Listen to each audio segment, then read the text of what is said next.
Thank you, Madam Presiding Officer. For some of us that may or may not know, but I just wanted to recognize on behalf of many of our Irish Americans here on Long Island that today marks the centennial of the Easter Rising in Dublin, in which led to freedom and independence for many of the Irish Republic.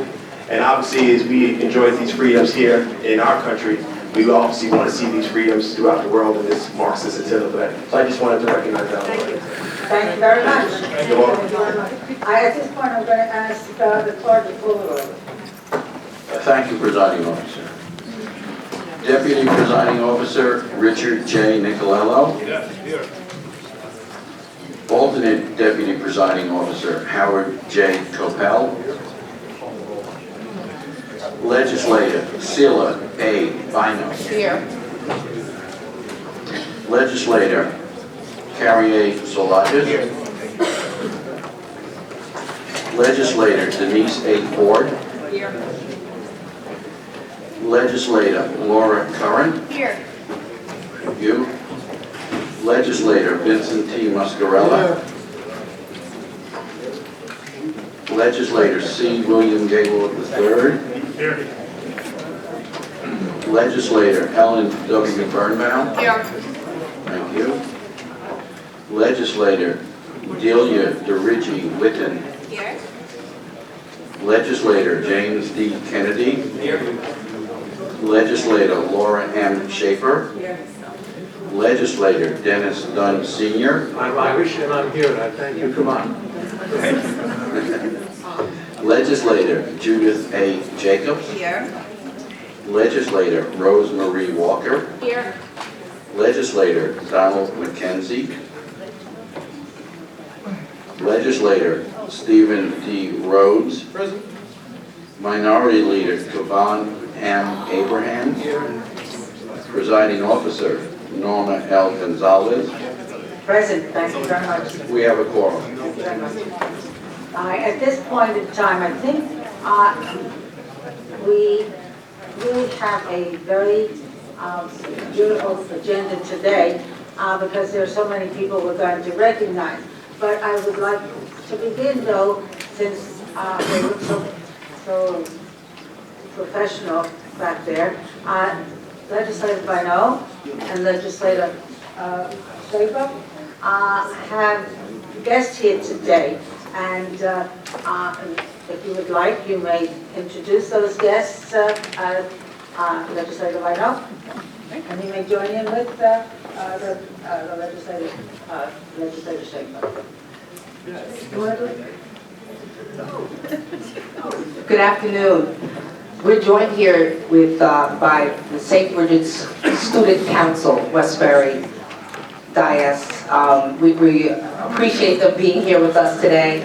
They've spent the day touring the building, participating in a press conference, and they have been good stewards of their time. They asked some wonderful questions earlier today, and we just appreciate you today.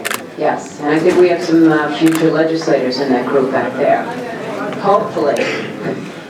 But thank you very much for coming today. We really enjoyed your time.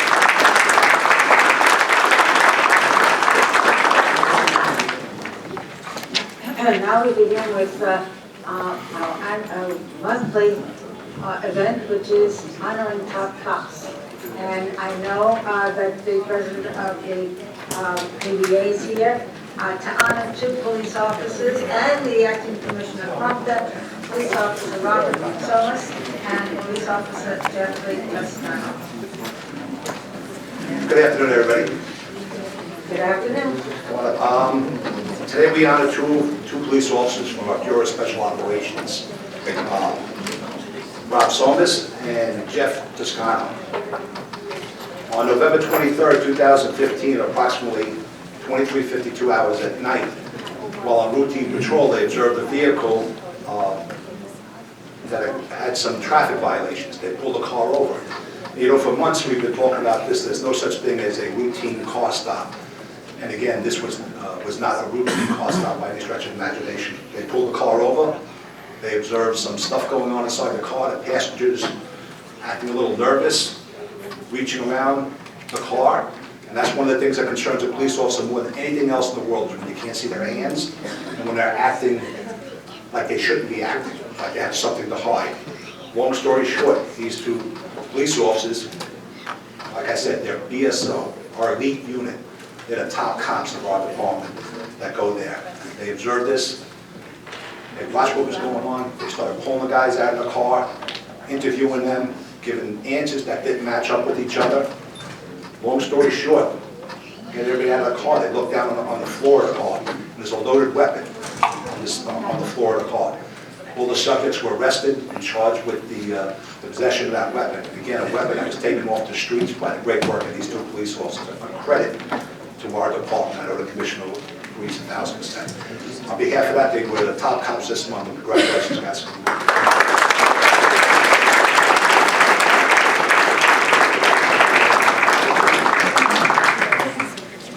I can't put enough emphasis on this. It's a dangerous situation. You have a car stop, you have, truly violent offenders, they're in possession of an illegal firearm.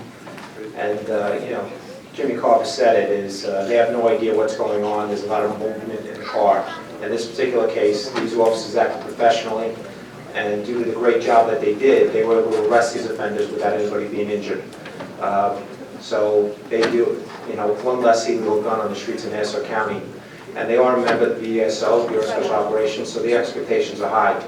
I was looking at the arrests made by the 64 members of BSO, and the unit as a whole, they're making 20 to 30 arrests each every year, 64 members.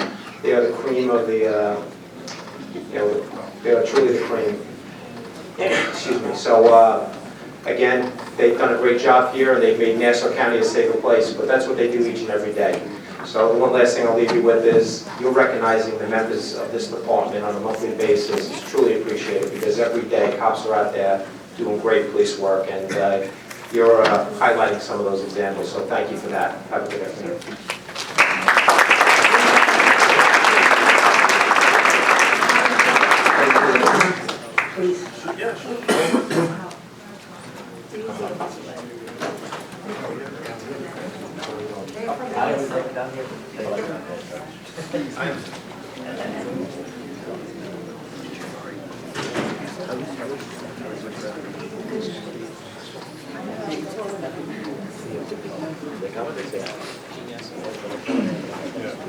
They must have made this.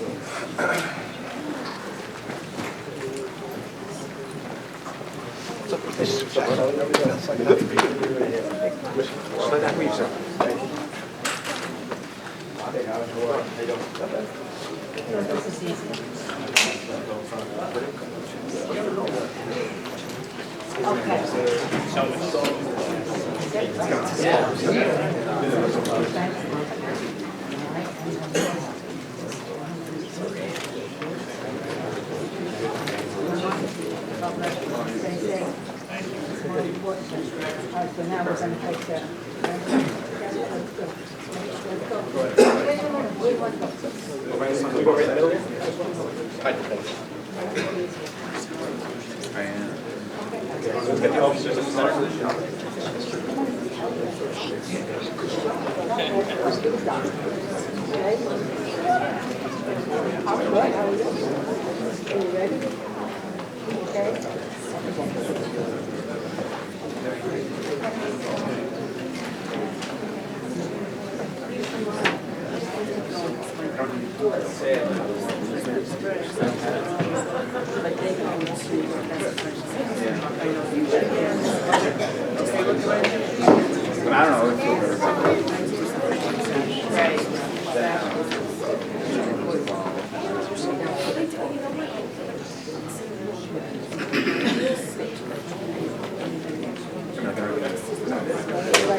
That's his idea, not mine.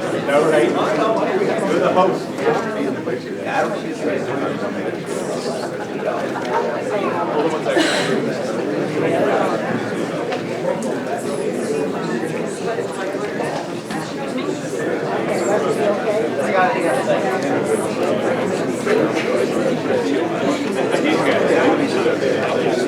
Okay.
Okay, I know that there are a number of students here who received the Intel finalist awards. I don't have any in my district, but anyway, we're still part of this legislature and committee, primarily because when I see students achieving the heights that you have achieved, does my heart good. So I don't know who has Intel finalists here. Legislator Berger, do you have, would you like to call your finalists? I'm proud to announce that I actually have finalists at each of the 3 high schools in my district, being Great Neck North High School, Great Neck South High School, and the Herricks High School. Unfortunately, the students from Great Neck North and Great Neck South were not able to come today, but I do want to acknowledge Emily Bay, Great Neck South High School, and from Great Neck North, Grace Mandel and Olivia Discorbett. Unfortunately, because of the school vacation, they couldn't be with us today. But I am fortunate enough to have 3 students from Herricks High School here. And each of them, from the sound of their project, has done amazing research into very practical, applicable areas for future science, technology. When I call your name, should I do it one at a time or all 3? Call all 3 at the same time? Okay, so the 3 winners from Herricks High School who are here today are Sabreen Guria, Aisha Chikani, and Vikram Krishnamurthy. Could you please come to the podium?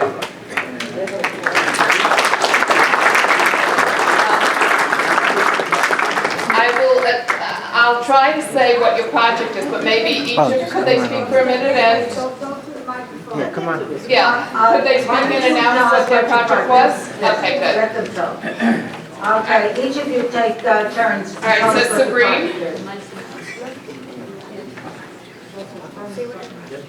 Hello. Hi, thank you for this honor. The title of my project is The Effect of Magnesium Deficiency on Placental Cell Oxidative Stress, Reversal by Magnesium Supplementation. And my project is applicable to the population of pregnant women, and it just helps maintain health for the mother and the fetus through 2 different concepts of magnesium deficiency and excessive oxidative stress. And could you tell us where you did your science research? Sure. I researched this past summer at the Feinstein Institute for Medical Research with Dr. Christine Metz in the Department of Immunology. And I owe her a lot to my success, so I'm very grateful for that opportunity. Great. And do you know where you're going to be studying at college in the fall? I'm currently choosing between Duke University and the 8-year medical program at Hofstra. Terrific. Thank you so much. Thank you. And Aisha? Thank you. Just press that red button. Thank you for this honor. Well, my project is titled A Novel Magnetic Field Trap Using Superconductors for Transporting Polarized Ions for Medical Imaging. So basically my project was focused on a transport vessel of polarized ions which are necessary for helium-based MRIs, so you have a clear detection of the lung and respiratory indications. And where did you do your work? I did my research at the physics department in Stony Brook University. Wonderful. And have you solidified your plans for college? Yes, so I'm attending Columbia University, the School of Engineering. Great. Really wonderful. Thank you. And last but not least, Vikram. So honor. Thank you for this honor. So my project is analyzing the anti-diabetic effects of trigonella photoengraving using a two-part gene expression assay. Essentially, I looked at a plant, fenugreek, and I used measured its effects on gene expression to see if it could have possible anti-diabetic effects. This applies to anyone that essentially has type 2 diabetes. And your plans in the fall? So I will be going to the University of Pennsylvania, the Wharton School of Business. Terrific. Okay, thank you so much for coming.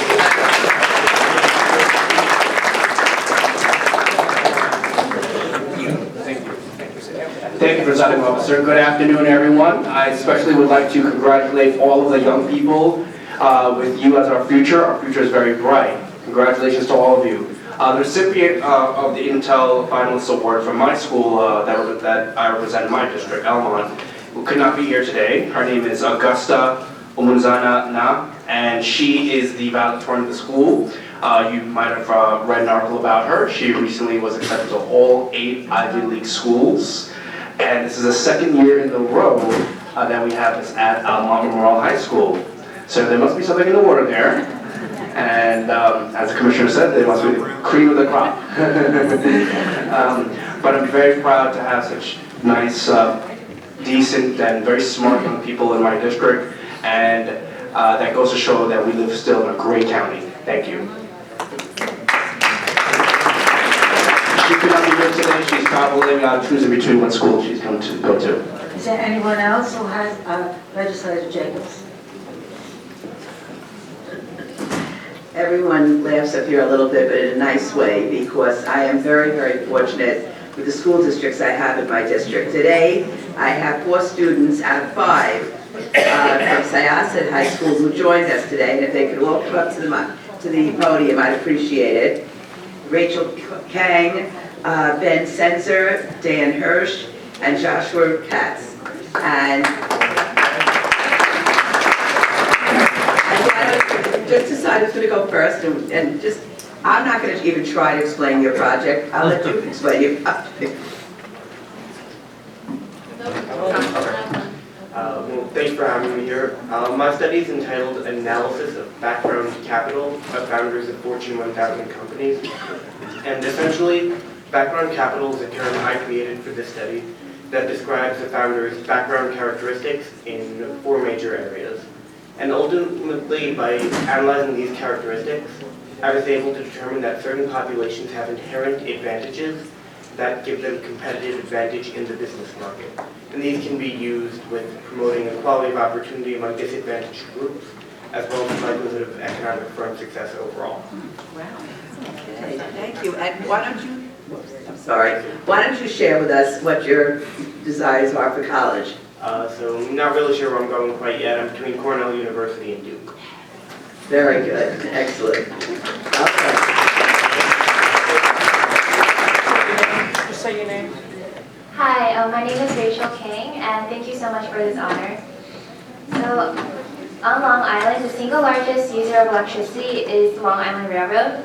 So I investigated how efficient it would be if the Long Island Railroad were to implement a solar panel system across the entire railroad.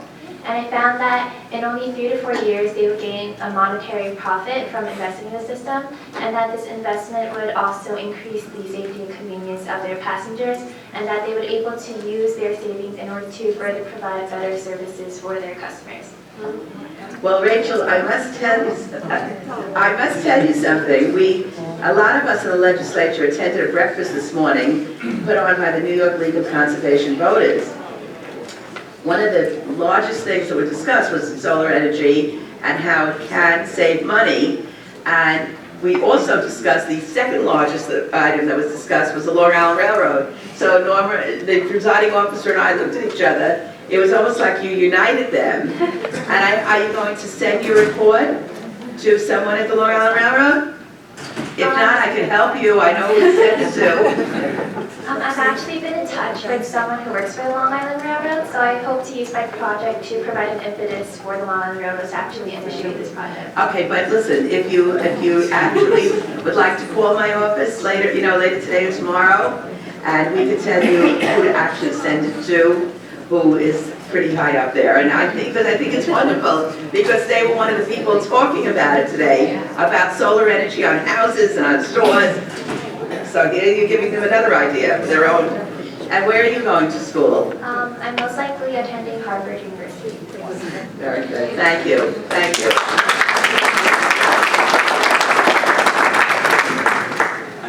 Hello, my name is Benjamin Spencer. Thank you very much for this honor. So, particularly over the past 50 years, anthropogenic pollution, which is pollution that has human causes, has been building up on coastal ecosystems, particularly on Long Island, for example.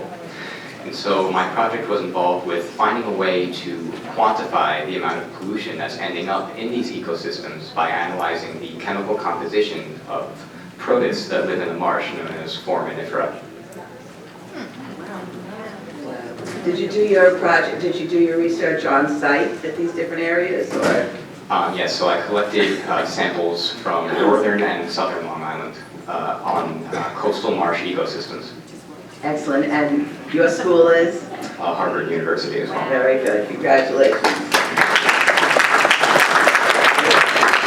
And last but not least. Hello, my name is Joshua Katz. I'd like to thank you for this honor. My project's titled A Novel Association Between Thrombospine 2 and lysyl oxidase. These two proteins have both been linked to various forms of tumor progression, and what I was able to find is that there's a relationship between the levels of thrombospinin 2 and lysyl oxidase. And what this would do is it would give scientists a better understanding of the tumor microenvironment in which they're looking to treat, and would help them develop a more effective therapeutic approach to treating it. Okay, and what school are you going to be going to? I'm going to Washington University in St. Louis. Congratulations. Well, you're all wonderful. And I just want to say, because I should mention it, that Jericho High School had 6 students and Plainview had 1, but they were unable to be here today. But Syosset certainly represented my district very well. Congratulations.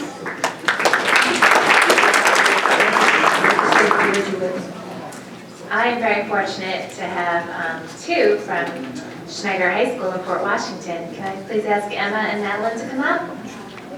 And one of their teachers is here, John Schneider is here. If you could come up as well. I truly appreciate all the effort, not only with the parents, but also with the teachers. So thank you for being here today. Emma, do you want to go first?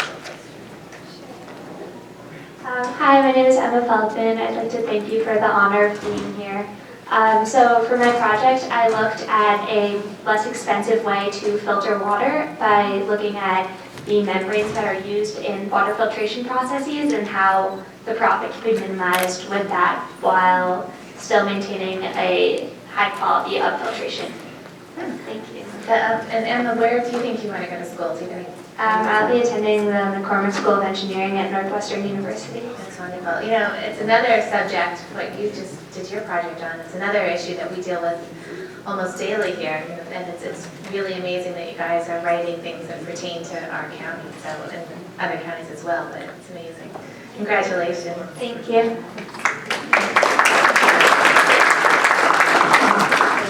Good afternoon. Thank you so much for having me. I identified novel biomarkers of immune dysfunction and schizophrenia by studying the proteins of the immune system. So first I looked at gene usage in B cells, which are immune cells, and I found that schizophrenic patients actually utilize genes in a very different way than healthy patients, and they even utilize genes in a similar way to autoimmune diseases. So I drew a novel link between schizophrenia and autoimmunity. And in addition, I looked at relationships between two proteins called cytokines and microRNAs, and found that the relationship may lead to pathogenesis of schizophrenia. That is truly amazing. Thank you. Now, where are you going to school? I'm also going to the University of Pennsylvania. Okay, so, you know, again, that's also work that could help our society so much. And I feel wonderful knowing our future is made of people like you. And would you like to say something, John? Being the only teacher who's spoken so far, I just want to say a tremendous thank you for recognizing all the students. It's really the work that they do that put us in the position we're in. Well, thank you for all that you do also. Thank you for everything.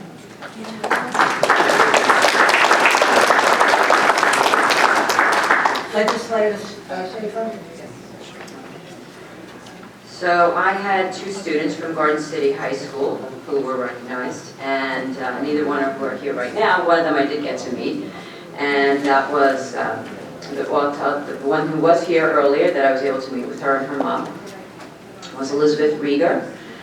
I can tell you her project was a plant-based method to decrease pro-inflammatory cytokine production in response to cytotoxic volatile organic compounds, implications for asthma and respiratory diseases. That's pretty much all I can tell you about it. Even though I could pronounce everything, I'm proud of myself for that. But she was a very nice young woman, and I believe she was choosing between Dartmouth and Penn State for her colleges. The other young lady was Desi Domino, and her project was the development of a 3D printer method for hyaluronic acid hydrogel scaffolds through optimization of the molecular weight, functional domain, stability, and viscoelastic properties of hyaluronic acid bioink. And again, that's pretty much it, but I'm sure it was very, they're very interesting projects, and I congratulate everybody who's here as well. You guys are really wonderful, and it's really wonderful for us to have the opportunity to meet the young minds of today who are getting involved in things and who are going to make the changes in the world that we're going to see in the coming years. So congratulations, everyone.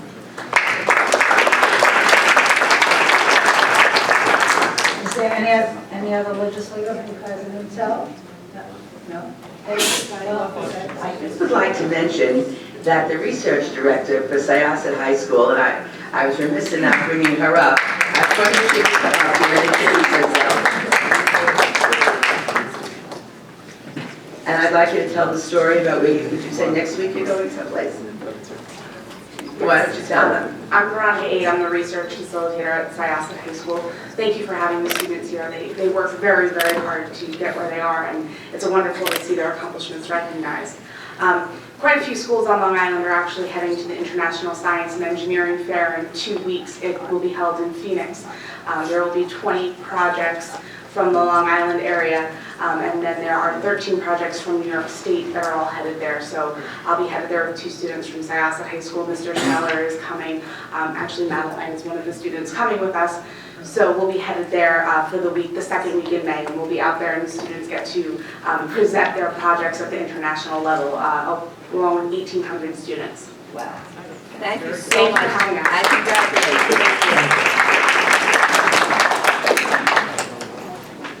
you. Okay, we're going to proceed with points of personal privilege, and the first point of personal privilege is from Legislator Walker and Legislator Kennedy, and I don't think we didn't want to do as to who we are recognizing today. Thank you, Presiding Officer.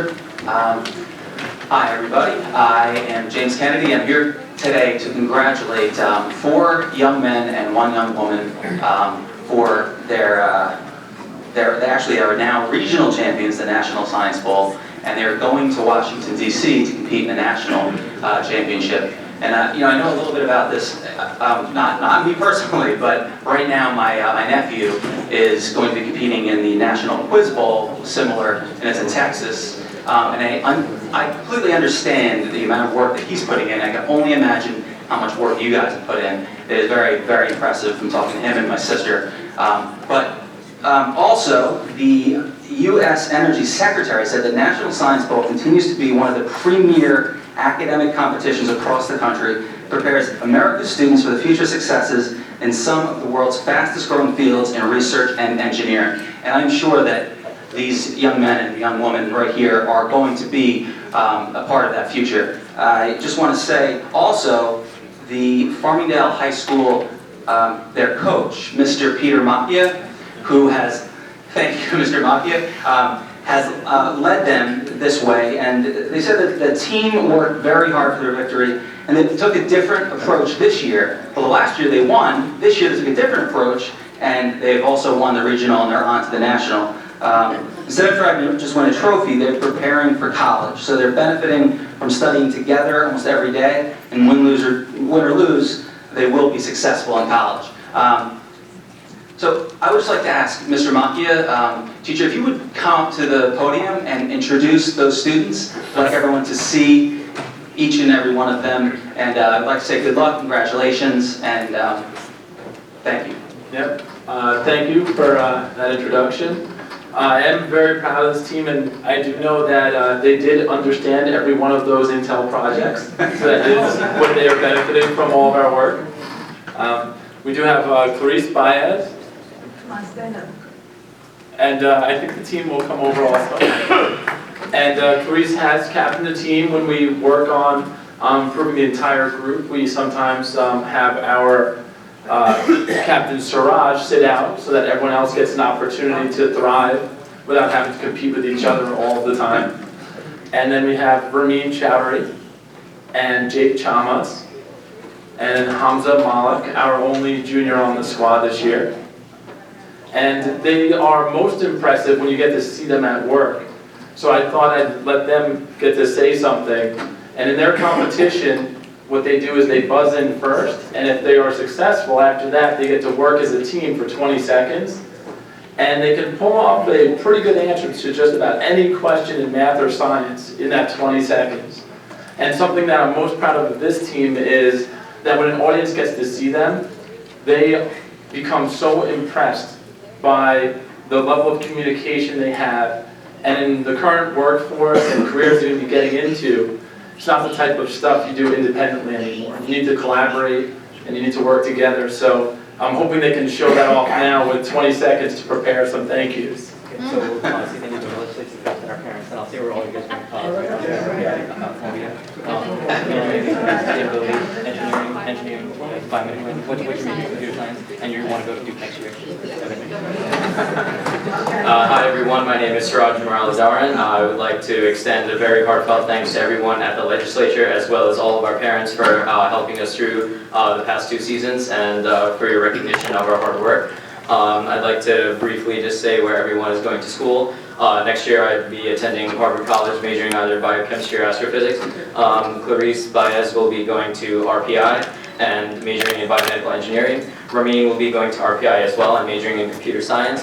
Hamza, who's a junior, will not be going to college in the fall, but he will be applying in the fall, and he would like to go to Duke. And Jake Chamas at the end is going to Columbia University, and he will be majoring in environmental sustainability. So we feel that the National Science Bowl is a great program to prepare us, like Mr. Macchia was saying, for our careers, because the skills involved in preparing for such a competition really enable us to channel our hard work and ability into careers that we would like to go into the future. So we definitely feel it's a very rewarding competition, and we sincerely appreciate the recognition you guys are giving us. So thank you. Great, thank you.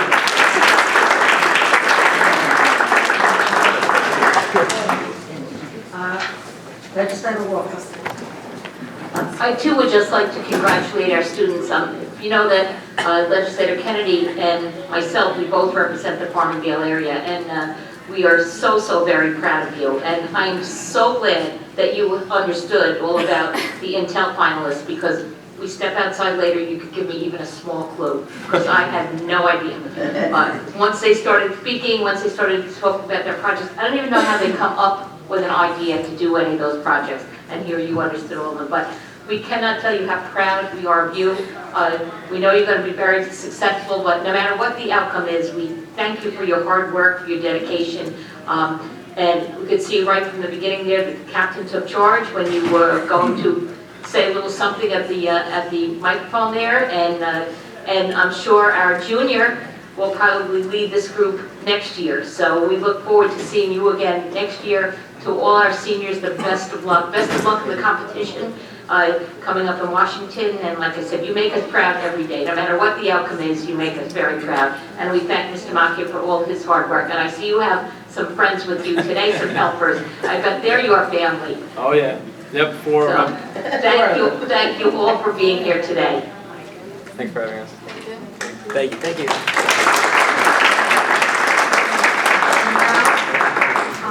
For the last point of personal privilege, I'm going to ask Legislator Ford to please bring the individual to the podium. Thank you very much, Presiding Officer. As you all know, or you may not know, April is Occupational Therapy Month. And today, I'm happy to present Basil Donato, who is a second-year occupational therapy graduate student who is here to present on the benefits of occupational therapy from a county-wide perspective. I do want to say that I did speak with our Commissioner of Health, Dr. Eisenstein, who is away. Unfortunately, he's not able to attend this presentation, but if he didn't have to be somewhere else, he definitely would have been here because he's very interested in occupational therapy and its role throughout the county. Thank you. So thank you for the time to speak. As Legislator Ford said, my name is Basil Donato. I'm from NYIT, the Occupational Therapy Program. And today I just wanted to point out some of the potential benefits that the county could see by implementing the discipline of occupational therapy.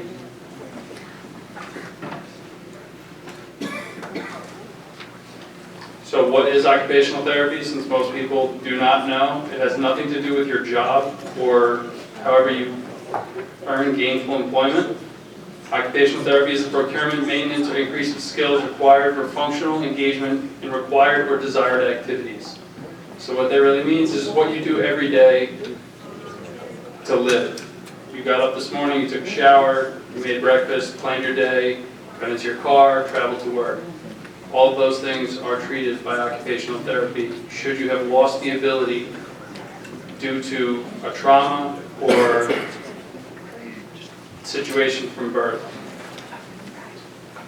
So OT seeks to address the individual's ability to function in general or within a given context. This includes but is not limited to children holding writing instruments in schools or an individual being able to function as an individual by scheduling their day.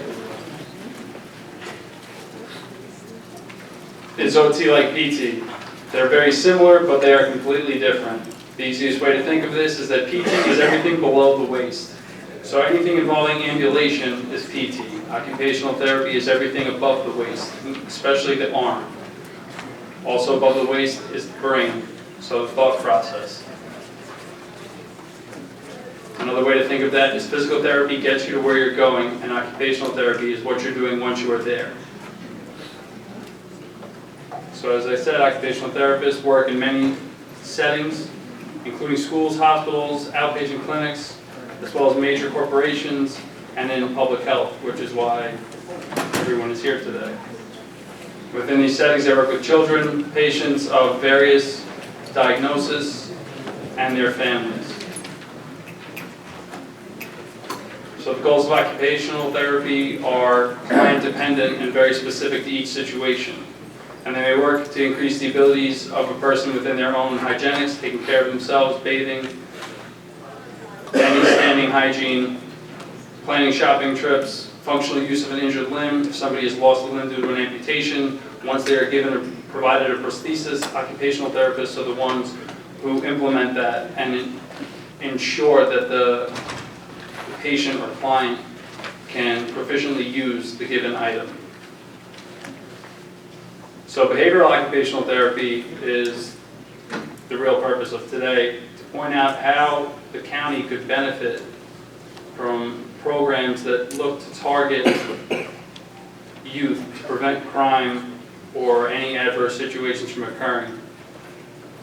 So occupational therapists and occupational therapy assistants provide purposeful, goal-oriented activities to teach and facilitate skills in assertiveness, cognition, independent living, self-awareness, social skills, stress management. All this is really saying is this teaches individuals to grow up to be productive, functioning adults.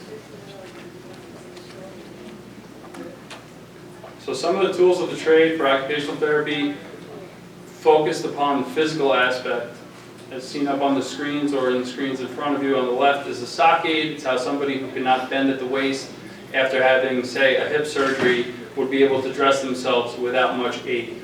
That would be a reacher, a rainbow arc, which increases shoulder range of motion, a dressing stick to help somebody remove socks or clothing, and a prosthesis for an amputation or loss of a limb.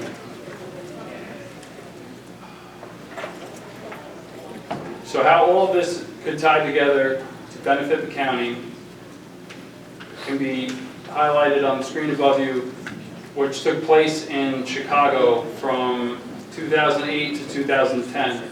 I'm sure every one of you is aware of Chicago's current situation regarding crime and gun violence. So as the screen says, Chicago reported 610 gun crimes involving an individual under the age of 21. And a large share of these homicides are related to impulsiveness of the individual. So the intervention was a program called Becoming a Man. The reason it's called Becoming a Man is because it was specified towards male candidates under the age of 21 in a high school setting.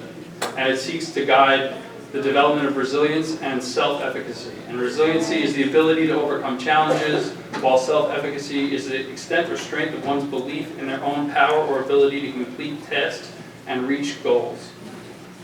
So this just changed, what this is similar to cognitive behavioral therapy. What it does is it shapes the way an individual thinks and reacts towards situations.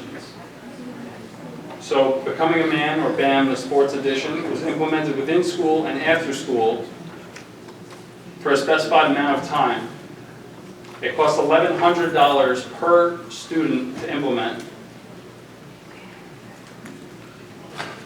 The results were a 40% decrease in violent crime of the at-risk population, and it increased the educational performance. If the program is to be continued, it's expected to increase the urban graduation rate by 5 to 8%. Now that may not sound like that much, but the average graduation rate of 50 major urban areas within the United States is 53%. So a 5 to 8% increase in these given areas, which are considered at risk, will benefit the nation by producing more adults which are goal-oriented and not contributing towards crime. So as I said before, the BAM program costs $1,100 per student to implement, but the feedback or the result is anywhere from $3,300 to $34,000 and change per individual. So it's profitable. On top of this, if you're producing more goal-directed adults, there would be less need, theoretically, less need for support and programs which cost the county money, which are proving to not be as effective as this potentially could be. Thank you. Thank you. Thank you.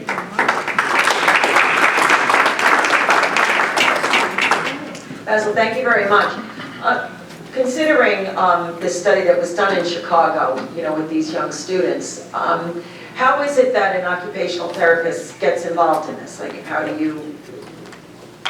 basically is a program run? So in order for an occupational therapist to treat, a script has to be provided by a medical doctor, or this could be implemented from the countywide perspective to treat the youth of a program. So even just community-run programs to form relationships between the existing police force and the youth, hoping to guide the children in the right way so that they are pulled away from any adverse circumstances they may be drawn to, which could result into gun violence, drugs, crime in general. So if it, like the cost of $1,100 per student, is that based on a one-to-one intervention, or is this something that, like say if the school was interested, where they're trying to capture more students to graduate, they want to make sure that they are more successful to boost the graduation rate. So would it be done on a one-to-one, or can it also be done in a group setting? Like if they had a group of students that they would want to reach out to? The way this specific program was run that I referenced, it's both. The individuals in school have a mentor who oversees them and provides them insight to certain situations, as well as group therapy, group sessions outside of school, which were focused on sports.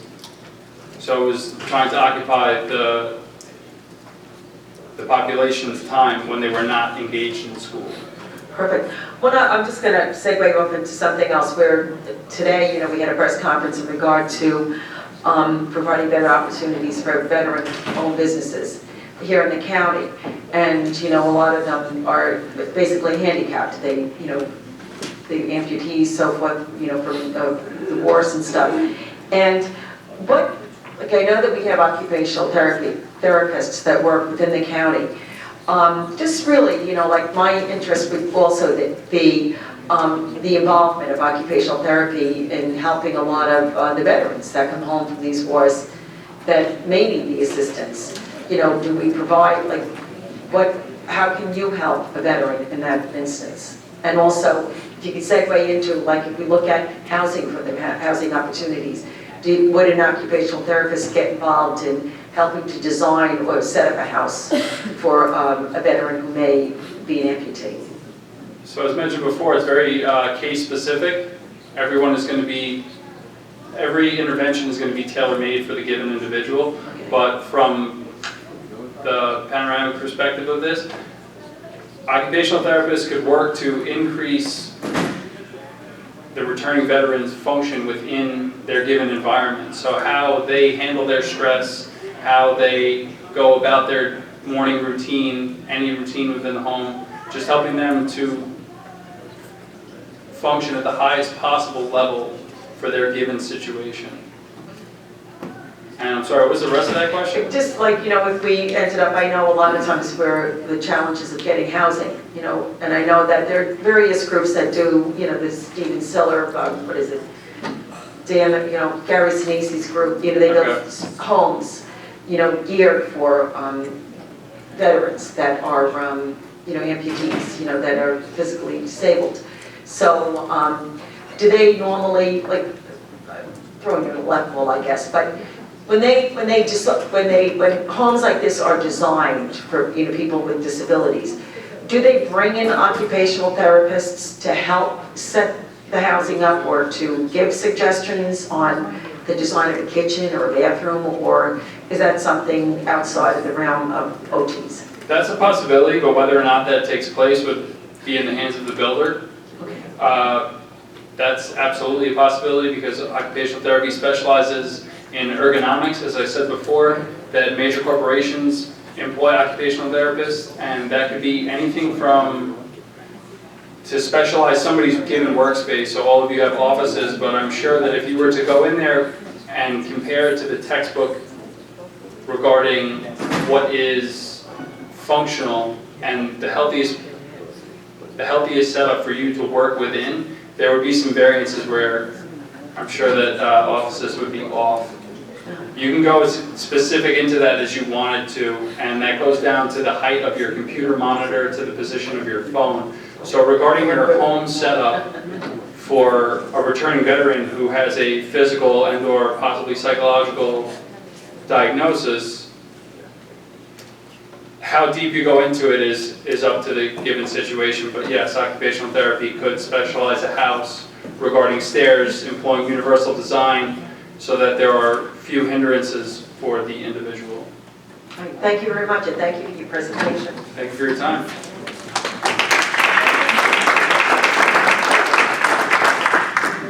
Okay, at this time, Mr. Pulitzer, we're going to go into 30 minutes of public comment, and I believe it's 2 o'clock, and 2:30 would be the 30 minutes. Okay, so we're going to begin with the first speaker, who is John. I say, no? Is it? Yeah, that would be me. Am I correct? Yep. I hope so. Okay. All right. I don't like to mispronounce anybody's name. Actually, you did a pretty good job. Most people have trouble. Well, I have trouble with mine too. Anyway, I'm here to come before you today because I am frustrated but not surprised about what our bus system has become. as an almost daily rider of Nice Bus, which really is anything but, I can tell you the quality of service provided falls far short of what MTA Long Island Bus provided prior to 2012. And I'm here to tell you that despite the additional revenues for Nice and routes being restored this summer, Nice is still cutting service. I live in Westbury, a town where many rely on public transportation, and Nice is to get around.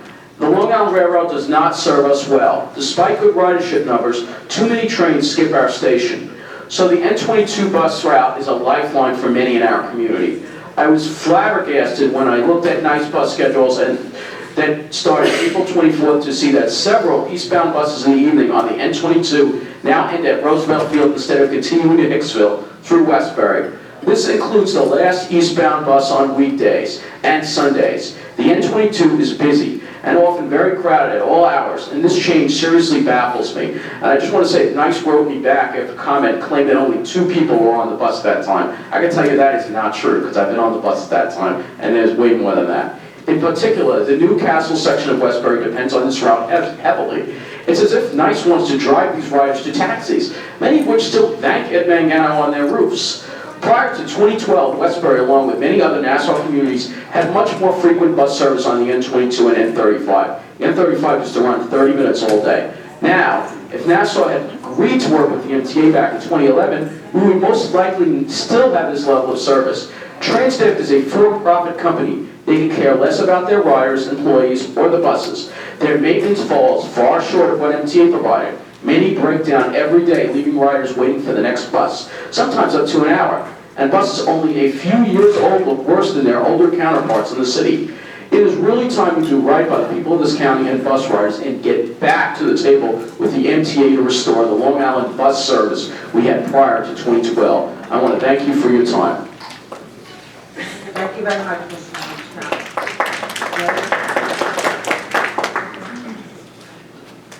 Robert Kugelmass.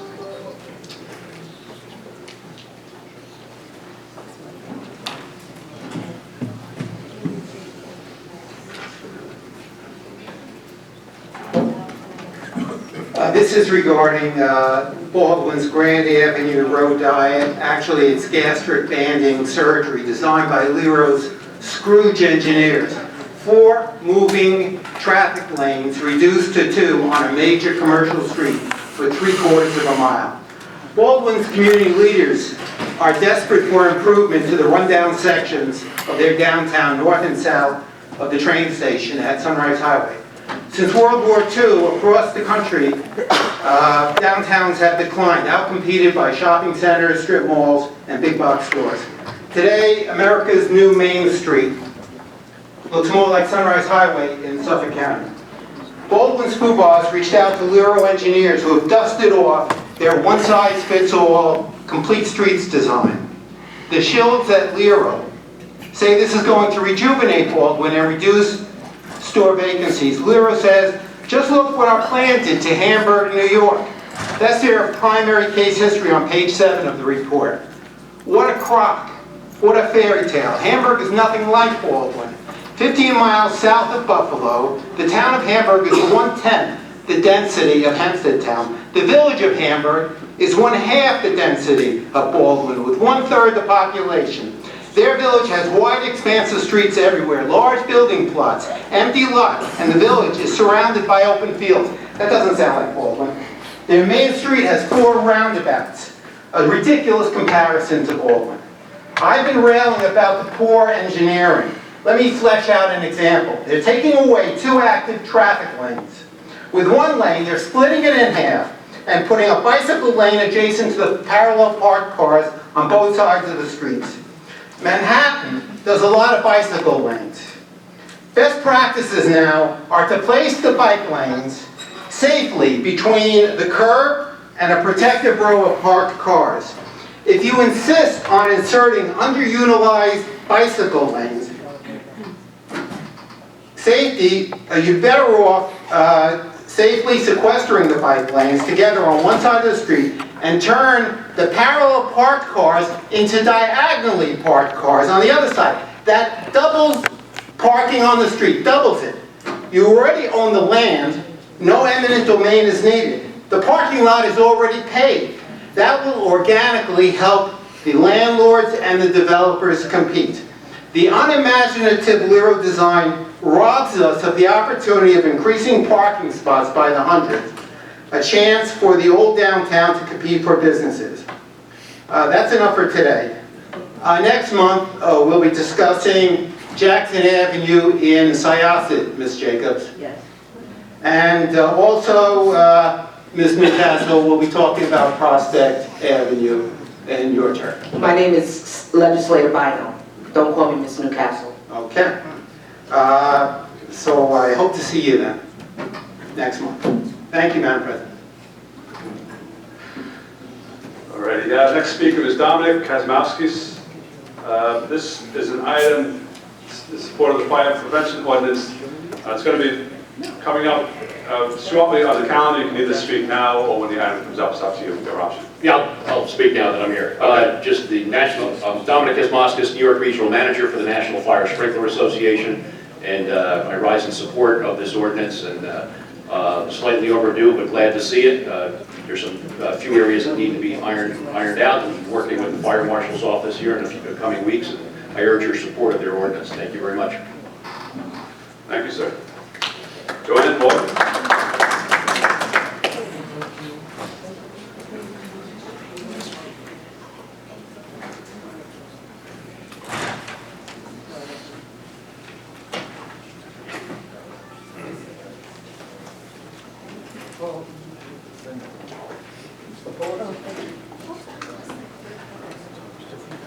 I still have one good leg.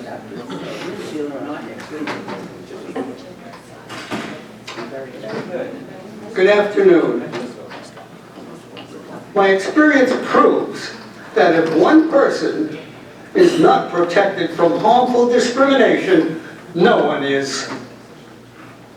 In Tennessee in the late 1950s, I was asked by a company's management to recommend an applicant for the chief engineer job.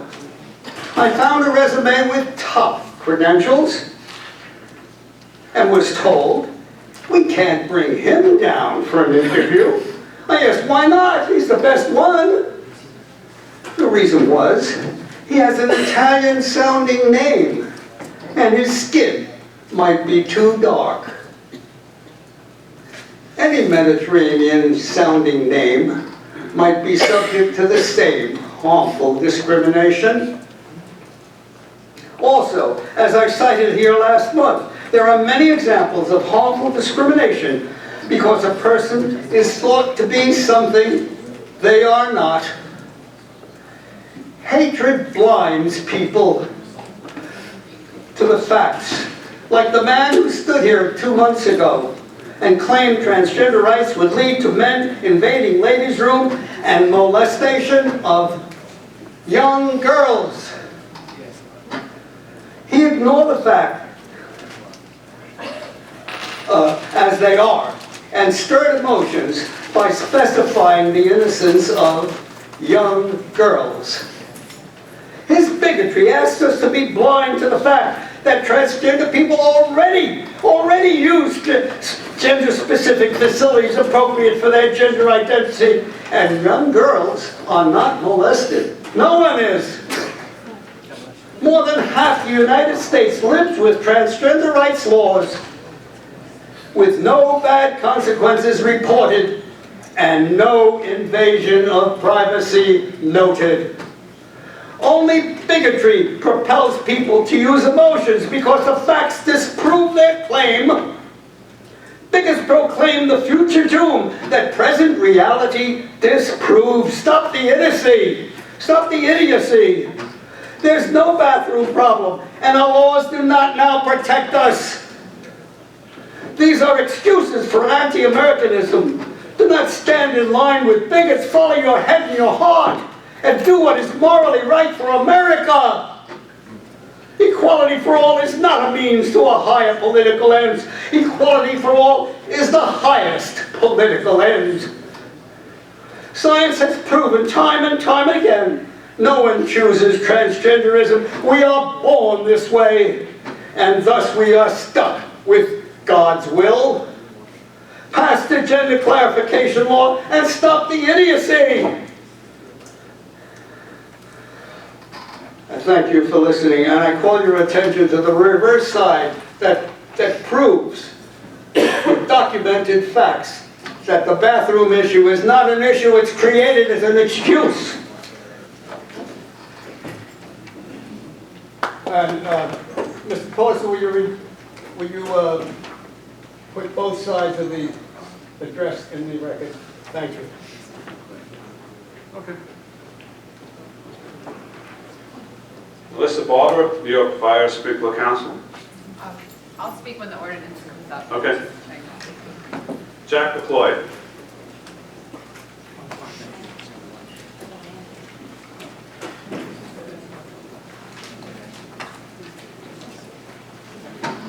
Good afternoon, members of the legislature. I'm here again to mention the widespread opposition to the road diet plan to restructure Grand Avenue in Baldwin from 2 lanes in each direction to only 1 lane in each direction.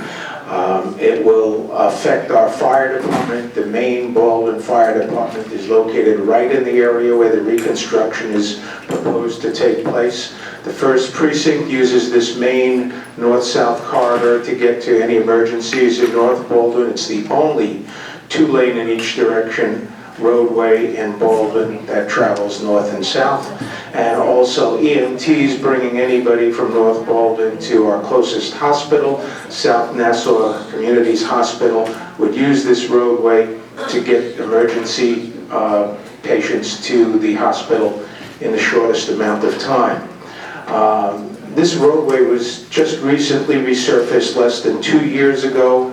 There are over 300 registered residents that don't want the roadway to be reconstructed into only 1 lane in each direction. You've heard from the Baldwin Civic Association, a head in the past who says she's in favor of it. I wanted to let you know that the other civic association in Baldwin, the Baldwin Oak Civic Association, is opposed to this reconstruction plan. And just this past week, the co-president of the Baldwin Chamber of Commerce said that he has serious concerns about how this reconstruction would affect the community. Last month I mentioned that New York State traffic experts do not recommend road diet type plans such as this to be implemented in areas that have traffic counts of 20,000 daily or larger. Well, this is documented to be a roadway with over 19,500. And in short order, this will be an area where a roadway diet restriction plan such as this will be a detriment to the community just because of the normal traffic flow, much less the restrictions for the fire department, police department, and EMTs. I know that the vote is not going to be held today, but it will be held sometime soon.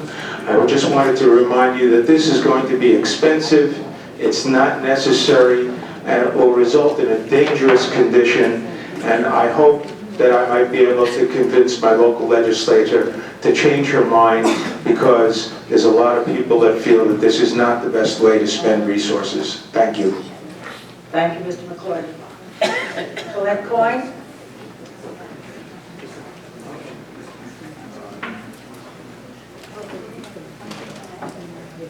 Good afternoon. Many of you, of course, I know, but for those that don't know me, I am a co-founder of the Colette Coyne Memorial Melanoma Foundation here on Long Island, created after the death of our daughter in 5.5 months from melanoma. And at that time, there was no voice on Long Island regarding skin cancer.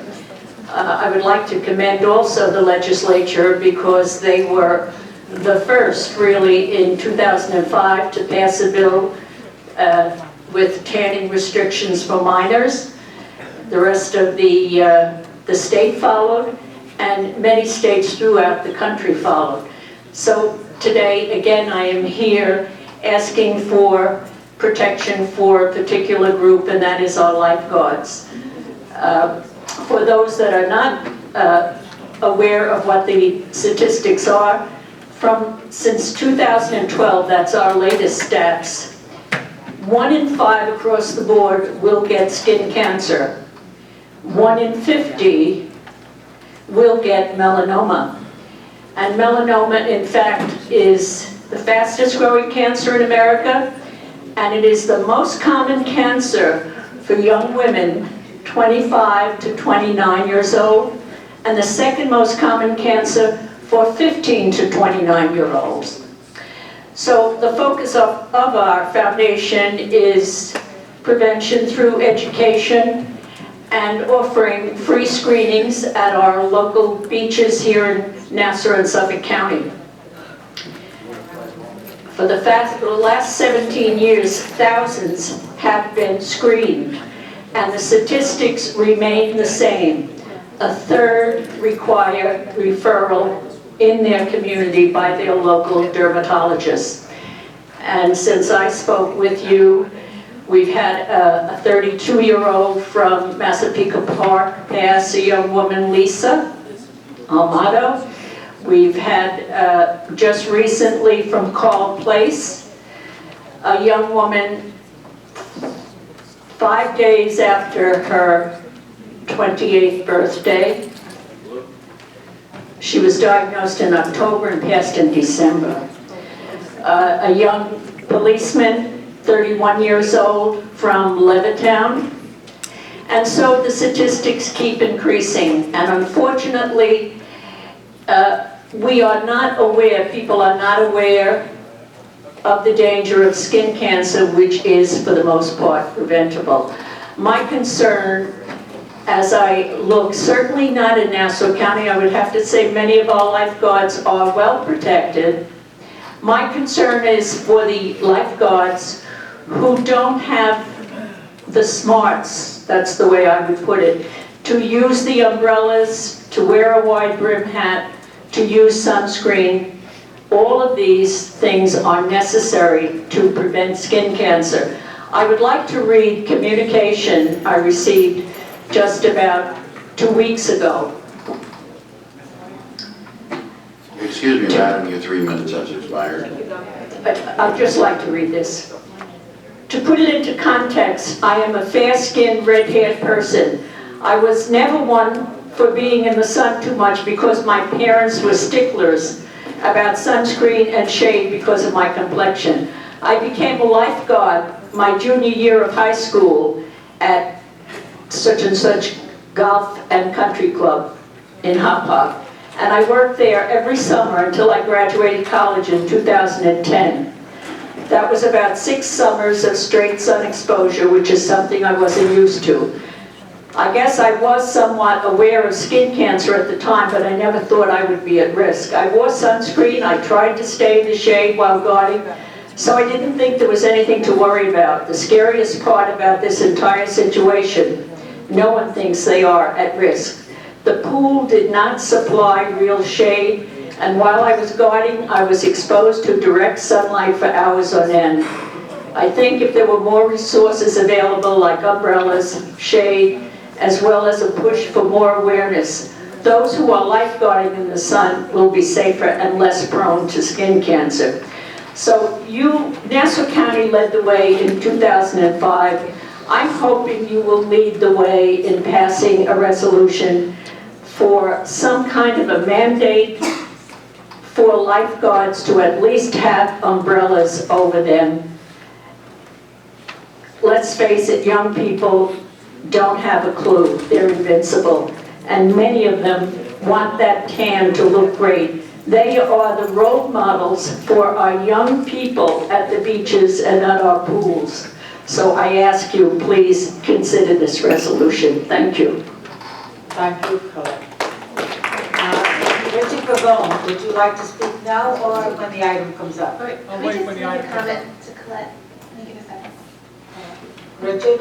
You're going to wait for the item to come up? Yes. Okay, all right.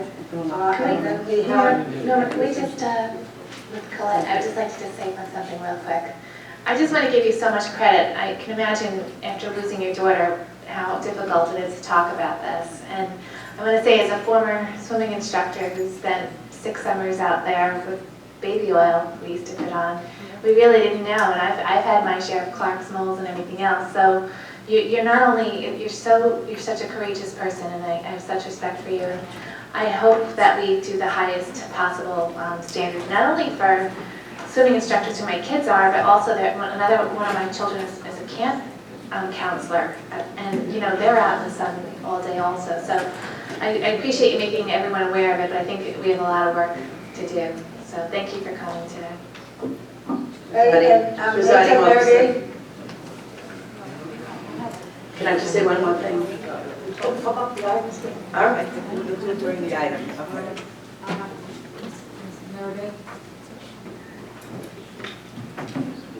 Good afternoon.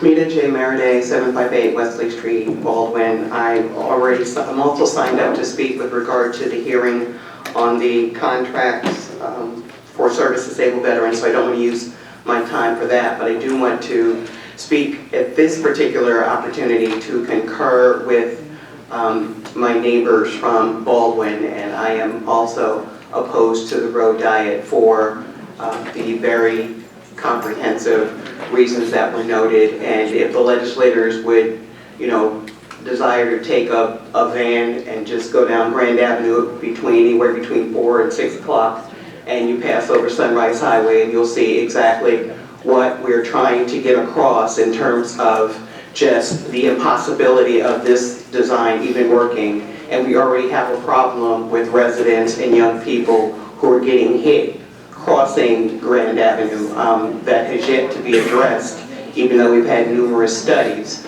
But we did get the road repaved, so I do want to thank the county for that. But unfortunately, the residents are still getting hit crossing it. So I don't understand why anyone could think having one lane, a bicycle lane, and a parking lot where we have a fire department, a police station around the corner, a school up the block, is going to make any sense whatsoever. And let's not forget, it's right off of Long Island Railroad.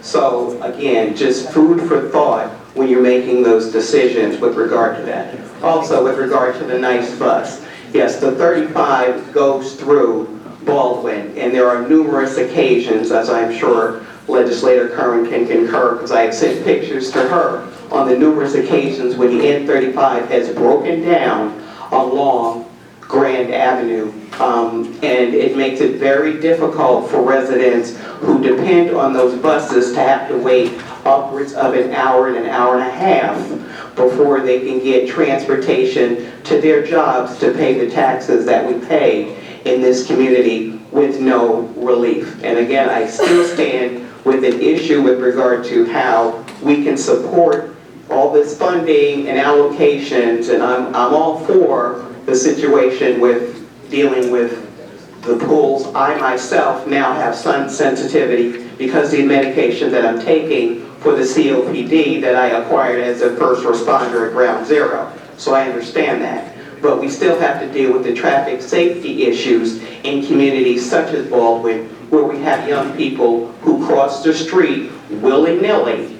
So we're going to talk about full education for our young people who think that they're invincible. Let's also look at that, because we still live just south of what is called Dead Man's Alley on Southern State Parkway. So we're the ones who hear the emergency response units, again, the ones who have to go down Grand Avenue after they unfortunately have to scrape somebody up off of Southern State Parkway to get them to South Nassau Community Hospital. So like I said, let's look at the big picture when you start to make these decisions as it pertains to our money. And one last point, I would just like to know, where else is there a firing range for the police department besides Baldwin? Can somebody answer that question? Because I don't know if any of the rest of you like to hear bullets in the morning, and I'm all for the police department. I fought to keep the 1st precinct where it is. I fought to give them the funding that had been spent twice before to build the facility that they have now. You got 3 minutes. I'm not done, but like I said, would you like to have that firing range? Let's put a firing range in your community so that your young people and your senior citizens have to hear the round of bullets all morning, Monday through Friday. Thank you. Okay, that's the end of public comment. And we will now begin with the calendar. And I'm going to ask the clerk to please call the first item.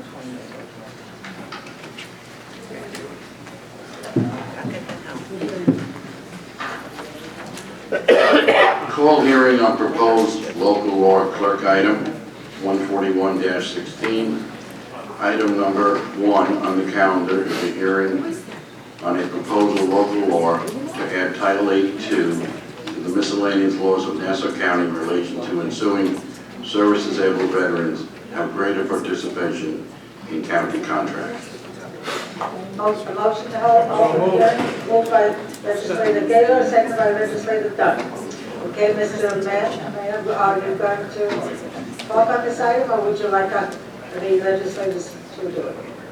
I mean, I can speak on the item if there's any questions. I mean, we went over it in You speak committees. on the item, and I would believe that the Legislator Gaylor or Legislator Dunn may want to add to it. Go. Sure. Well, this is the local law that we were talking about last 2 weeks ago in committees. It creates essentially a similar program as the NWBE program that we have. It creates a similar program for the disabled service veterans who register with New York State. I think there are currently 208 registered companies with New York State. I believe that there's only about 8 in Nassau County right now, but we're going to use the best practices to get the information out to all registered companies statewide. You know, obviously, you don't have to be a local company to bid on a county contract. And just to clarify Legislator Szilagyi's question 2 weeks ago, it is 6% of the value of the contracts as opposed to 6% of the number of contracts. Legislator Gaylor, would you like to comment? Sure. Well, I think this is a great piece of legislation and a first step for our service-disabled veterans who sacrifice so much for our nation, our country, our state, and our county, and this will give them greater access, I believe, to doing business with the county. And there's a lot of benefit to that as well. It helps to reduce possibly some of the burden of on the economy. It will help with the downward trend of the unemployment statistic in Nassau County by employing more and more service-disabled veteran organizations. So I commend my colleagues, I commend the administration for this piece of legislation. It's a first step to more that can be and should be done for our veterans, and I look to continue to work hard on behalf of the veterans, all veterans, service-disabled and veterans, to come up with creative ways and ideas how we can repay them for the service that they've given to our country so that we can live freely on the democratic principles that we do today. So I'm encouraged by this, and I thank my fellow legislators for the support they've shown here as well. Legislator Dunn? Thank you, Madam Chairman. The men and women that served our country, when they first went in the military, they raised their right hand and said, I'm a United States Marine Corps recruit, Army recruit. I serve in the forces which guard our country in its way of life.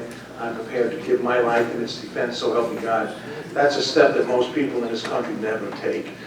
Do they deserve an extra step? Absolutely. We should be doing everything we can for them when they come home, especially if they're disabled. And this provides us the ability to, for all contracts in Nassau County, to have them considered to be included with the minorities and women-owned businesses. I worked for the Veterans Service Agency from May 1973 until December 31st, 1995. The next day I became a legislator. So I've worked with veterans forever. The jobs that they had, as far as their owning businesses, fell short. So this is something we're opening up to fellas and gals. And I got to tell you, there's an awful lot of young ladies coming home from the war that were helicopter pilots and they lost their legs, some of them both their legs being shot up. And they deserve to be special, treated a little bit better. And us doing this is a step in the right direction. So I appreciate all my colleagues being on board with this. Thank you. Legislator Curran. Thank you. And also an added benefit for this bill is that veterans who own businesses tend to hire other veterans, and that's going to be welcome news for veterans returning home from serving our country. And I also want to emphasize that this vote today is really a team effort, and I want to give a sports analogy. Ms. Maraday and I have a profound disagreement about the road diet in Baldwin, but on this idea for this bill actually came about from a conversation that I had with Ms. Maraday a couple of years ago. So she threw me the ball. I ran to midfield. There I was looking around, and then way in the distance I see Bill Gaylor. I throw it over to him. He catches it, scores the touchdown, and really it's a touchdown for our veterans. And this is a long game that we're playing. This is one touchdown. We have a lot more to do, but I think it's a great win for everybody. So I want to thank everyone. I think legislator. It should be the way the game was played. Nice point. I think legislator, maybe it should be a goal in double overtime. Oh, yes. I can tell by the color of your tie. Legislative by no. Thank you, Presiding Officer. So I also, I echo the sentiments of my colleagues. I think this is a great opportunity to serve our men and women who have served us so well. My only concern is that we need to make sure that the Office of Minority Affairs has all of the resources necessary to make this program successful. As we know, that they already are not resourced properly, and we don't even have a director. So we really need to move forward to make sure that the benefit of this program is successful, as well as the programs for our minority. Thank you. Thank you, Legislator Minor. You hit it on the mark. No money, but big promises. Why didn't you come up and say that? I will. Okay, all right. Nice to hear your voice. Okay, and I believe there's public comments on this item? Legislator Jacobs, I'm sorry. Yes, I don't know if, I want to applaud this law also. I do agree with Legislator Bino that we do have to make sure Minority Affairs is staffed well and can handle the fact of monitoring that this does take place. I hope some of our veterans are here.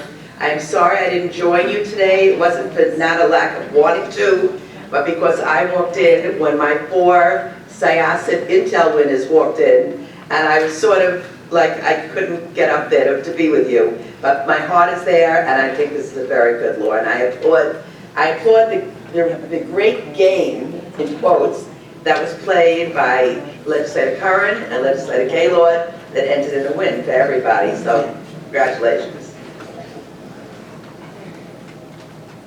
Any public comment? Oh, I'm sorry, Legislator Walker. Thank you, Legislator Gonzalez, and I too am very, very excited about this new law, and I think everything we can possibly do to reach out to all of our veterans. I know whether it's through our VFWs, through our American Legions, through maybe even possibly, I don't know how excited our recruiting centers would be to share this information, but we often lose our veterans when they return. When they return, if they don't join a local VFW, but how we can get that message out to them that this is, law is now in effect, and we will be doing all we can to help those veterans enterprises. So, thank you. Well, before I call for public comment, I would like to express my appreciation to my colleagues, to the county executive, for initiating this local law. It's a long time in coming, but I have to say to you that every opportunity that we have to assist our veterans should be taken. A few years ago, I was happy after God knows how many years trying to get it done. We were able to open up a clinic at Nassau University Medical Center. And so that was a major step in the right direction, and today is another step in that direction. Our veterans deserve deserve all the help we can give them. So I thank everyone who participated in it.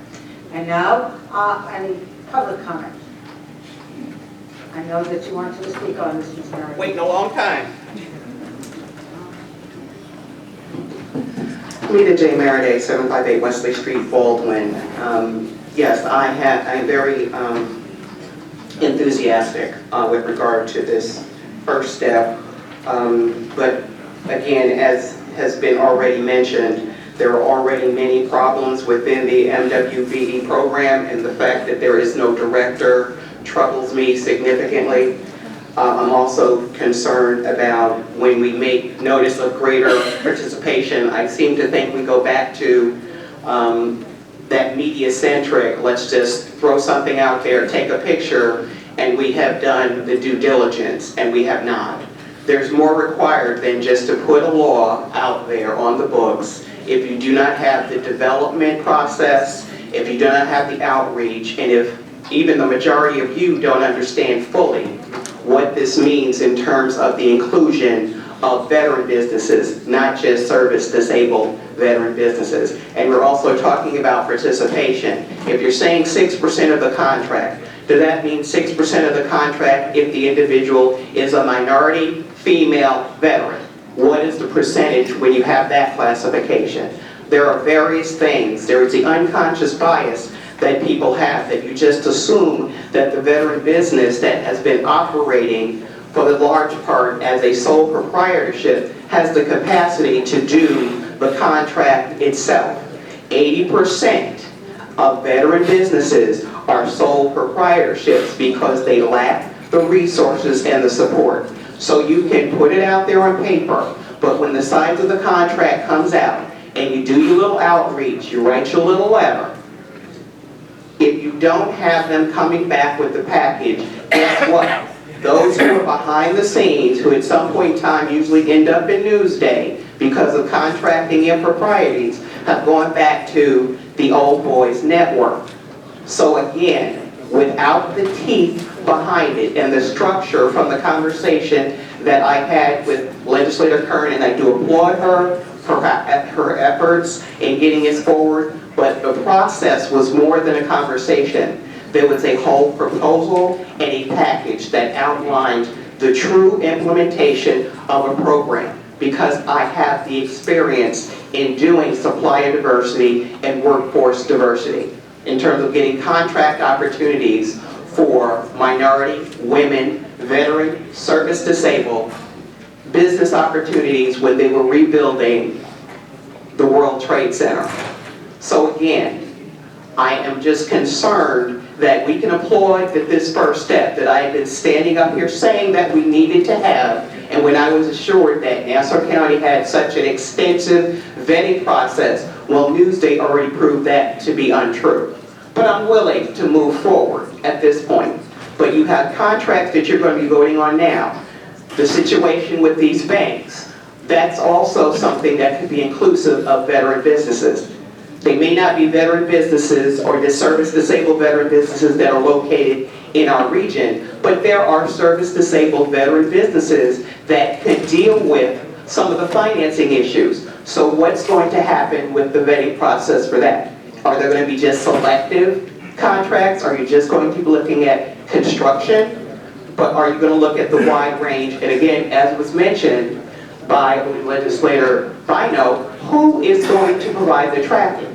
So the training, the tracking, the procurement, and the outreach requires a wide range and intensive focus that's specifically geared towards veterans. And let's not forget our veterans in total, because the service-disabled community is a small percentage, but our veteran population in total are suffering, and our student veterans are leaving the region. So we need more than talk, more than photo ops. We need real work and real results. But I do thank you for this first step, but it's a small step, so let's not get too happy. Thank you. Thank you, Ms. Meredith. Any other public comments? Very well said, ma'am. You said you would be back, and so it's I am back. Good afternoon, legislators, ladies and gents. I want in ponder on what Legislator Minor said this evening, because this was a discussion we had a couple of weeks ago at the Controller, which I sit on Controller Advisory Committee. And it's a shame, and I know each legislator here knows, there's a charter where Minority Affairs was created, how it should be staffed, and the finance that should be in the appropriation every year for that office. But I don't see neither Democrat or Republicans seems to look at that charter to get that office staffed properly. All right? It's supposed to have at least 10 to 12 people with the director in that office. And they came to our last week to the controller meeting, and I asked the same question, which I told the controller I'm going to check with the state attorney general on this issue, because Minority Affairs is supposed to be an office of this county. And I would ask my Democrat friends and my Republican friends from here on to make sure that office is funded. You can bring it up in your next session, but it should be funded properly to look after Minority Affairs. Now they're supposed to report back. You have a report every year, but I would ask either one of you, have you seen a report from Minority Affairs Office in the last 10 to 15 years? I bet you none of you can say you see a report from the Minority Affairs Office. So that's ridiculous. Again, I want to support the veterans. I'm a British veteran myself from the British Army, and I'm proud of that. And I like veterans because I was in the Army also, and I know what it is to be a veteran, all right? And I support what my sister here, Mrs. Legislator Lauren, I think she's a fantastic legislator. One thing I can say with her, you call her office and she returns your call. So is Mrs. Minor, although she don't represent my area. But this is why I want to see more ladies elected in office. Because I think they got more common sense than males. On both sides. But I think the women do a better job than the males as political leaders. All right? But again, Madam Chair, please look at Minority Affairs. I will call the company executive on this. We talked to the controller about it, and he said, yes, that office should be funded. And please, Democrats, Republicans, nobody have to scream at each other, but let me get that office funded. Thank you. Thank you. Thank you very much for being here today. All right, any other public comments? Yes. You're not putting in any slips. Did you put in any slips? No, I didn't put in a slip. May I still be allowed to speak? Yes, you may. Go ahead. Thank you so much. My name is Minister But please Edward. put your name on the record, please. I can't hear you. I was about to. My name is Minister Edward Rasan Hoskins. Okay. I didn't intend to speak until I heard these two issues, which I am intimately aware of.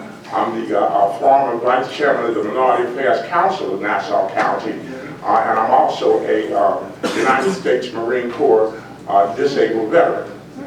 I heard the speaking about the Office of Minority Affairs. I'm one that was around when this form of government that exists right now was not in existence, when the at-large form of government was overturned. So many of you that are sitting here now, there was no space for you to sit. But what I do want to say is that any conversation about the Office of Minority Affairs, the Minority Affairs Council, which has a particular charge, and that is to look at any budgetary issues and how money is going to be spent, they're supposed to look at it. So it's almost ludicrous. This is the same conversation that was going on over a decade ago. The county executive, a former county executive said to me, said, Brother Rasan, no county executive really wants an office like Minority Affairs. I've been able to make one of those meetings at the new Minority Affairs Council. It's not there to do anything. How can you have an entity that should be funded and don't fund it? and don't give it any money. So even me sitting here saying this is just a lot of talk that I'm doing right now, unless someone had the courage to submit some legislation to back up which was already legislated on. But it's a shame, and that's part of the reason that Nassau County, unfortunately, has been designated as one of the most segregated and discriminatory counties in the United States of America. That's the reason we have you all sitting here, because that was deemed by Judge Arthur Spath. So to change that perception, something got to be done. And for me to stand here and use moral suasion, that's going to fall flat. So it takes some kind of legislative action, just the rhetoric, just the talking about it, presenting the problem. Hell, everybody knows the problem, forget my language. Everybody knows the problem. Where's the solution? And by now, we should have done something to serve our veterans. There was an office that was brought up just before the last county executive race for county executive, and that was an office at I think it's 160 or 260. It was this big, expansive Veterans Affairs office. It's gone. It's gone. Few people care about veterans, though. They don't care about us the way that they should care about us. And we should not have to be out here protesting. You know, we've got young people coming out.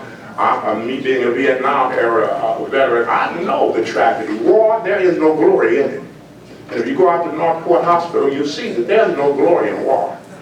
So I would, again, moral suasion won't do it. Encourage someone or someone's to have the courage to put something in black and white and hold a big press conference out front, since everybody loves veterans. Thank you.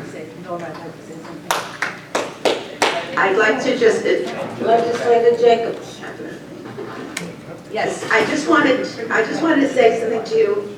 Hi, I'm here. You don't have to get up again. What I wanted to say to you, it's not so much as writing new legislation, it's making sure the legislation within the charter is implemented properly. Because it's already in writing. So for us to re-enter another repeat of that is not the problem. The problem is to follow what already is there. And that's implementation. I just want to give you my opinion. Everyone that's sitting there at Well, some you all point have that and say, are you for or against veterans and their best interests? No, I understand. I'm just going to say for the record what you said. You said that everyone is saying we're for veterans, but are we really doing what's in their best interest? What I'm saying to you, I believe the charter is written right, and it's not written right in every respect, but it's written right in this respect. With the council plus the Minority Affairs Office, it's incumbent upon all of us to have, whether it's our legal teams on both sides of the aisle, take a look at what has fallen through the cracks and shore it up so that we do it properly.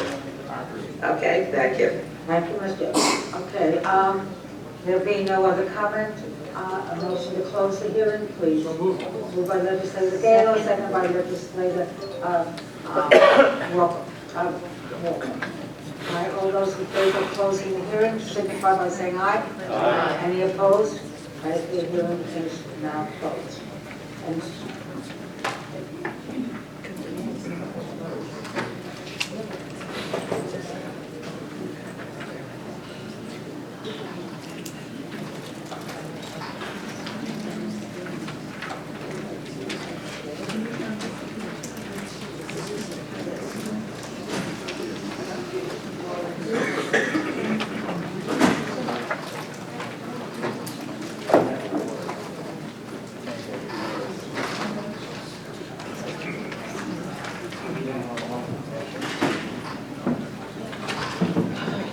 okay, Mr.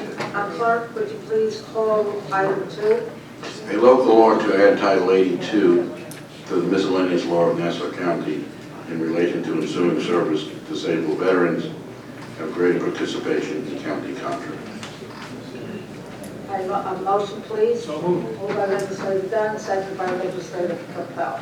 All right, any other comments regarding this proposed local law? And of course, all of the testimony at the hearing is now incorporated into this item. There being none, all those in favor of local law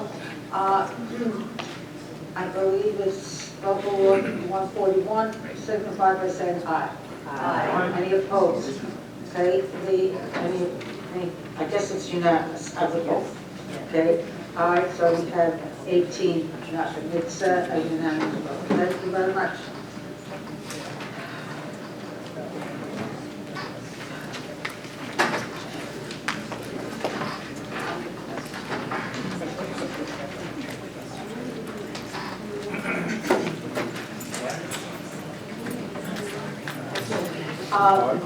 What we usually do, in speaking with the minority, we come up with a consent calendar. And most of these items have been called through the committees, and I ask that the testimony from those committees be incorporated into today's calendar. And I'm going to begin with item 5, 6, 7, 8, 9, 10, 11, 12, 13, 14, 15, 16, 17, 18, 19, 20, 21, 24, 25, 26, 27, 28, 29, 30, 31, 32, 33, 34, 35, 36. Motion, please. Moved by legislator Walker, second by legislator Schaefer. Okay? And I did say that the testimony from the committees be incorporated into this agenda. Okay? All those in favor of the items that I just called signify by saying aye. Aye. Any opposed? Any abstentions? Or is it 18 to 0? All right, I guess it's unanimous, correct? All right. Now we go back to what we call the non-consents, and we have just a few items, so we're going to begin with item 3, and that is a ordinance 28,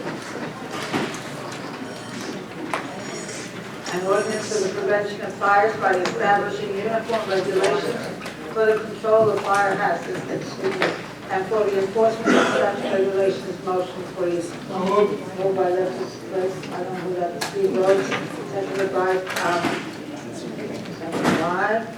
I'm going to have legislator Nicolau.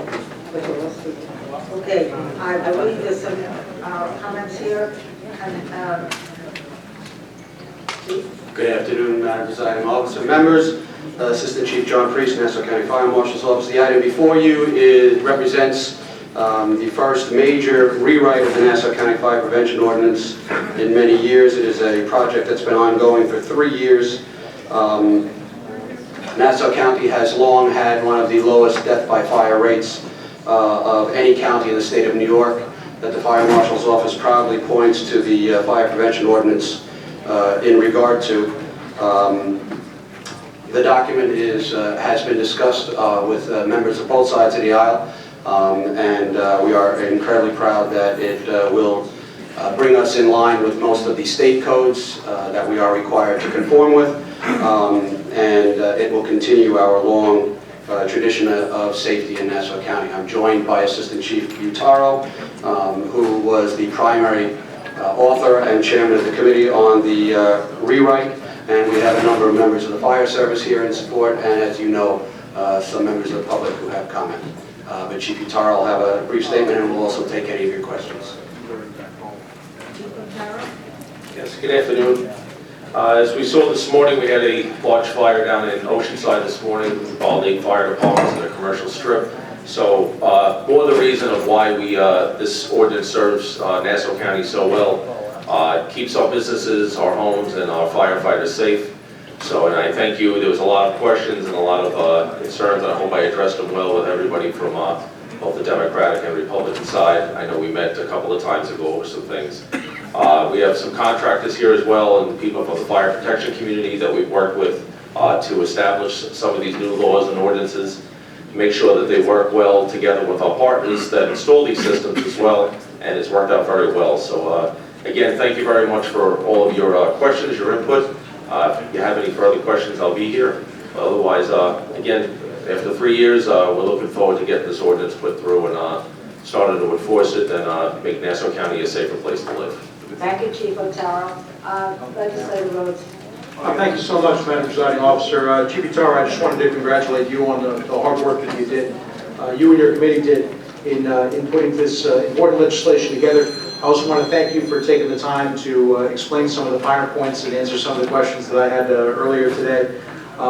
It's incredibly, the work that you've done is incredibly important. We all have the obligation, and myself being a volunteer firefighter as well, you know, we share the common goal, as do we all here on the legislature, making sure that we can keep business owners, homeowners, and the general public safe in everything that we do. So updating our legislation to comply with state legislation and FPA standards is incredibly important work. And I just wanted to take a moment to thank you for doing that, and doing it in a way that, that as well, you know, is sensitive to our residents and to our business community as well, in terms of the obligations and costs that are associated with complying with the additional standards. So again, hats off to you, and I appreciate your hard work.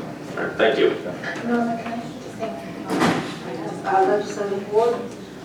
Thank you very much. You know, it is very important. I just want to make a comment, though. I had an opportunity to pass by where the fire was on Long Beach Road and Oceanside, and it was very unsettling to see the damage done to the stores as well as to the residential building that was attached to it. So I guess, like, when everybody is so close and always attached, it's always best that we do whatever we can to make sure stores are in compliance. So it's bad enough if their store goes up, then if all of a sudden it travels to adjacent stores, it can be very, very devastating. And I have to, my hats off to all of the responders to that fire. That must have been some unbelievable scene, and they did a great job, and I'm glad that everybody got out of there safely. Thank you. Legislator Jacobs. Yes. And Legislator, do what you will. Chief, I just wanted to tell you that I was so appreciative of the report that you made to the caucus. It really, it helps. It helps when you're going to vote on something, which, to remind me again how many pages that report was? 394. Right. It definitely helps when you have someone like yourself and your team that was there, being able to answer all the questions, explain the specifics to us. And I just wanted to kudos to you for doing that, because a lot of times people don't take the time, and it makes us feel so much better that we know what we're voting for. Thank you. Thank you. It's a good, talented staff that I work with, so it helps a lot. You did very well.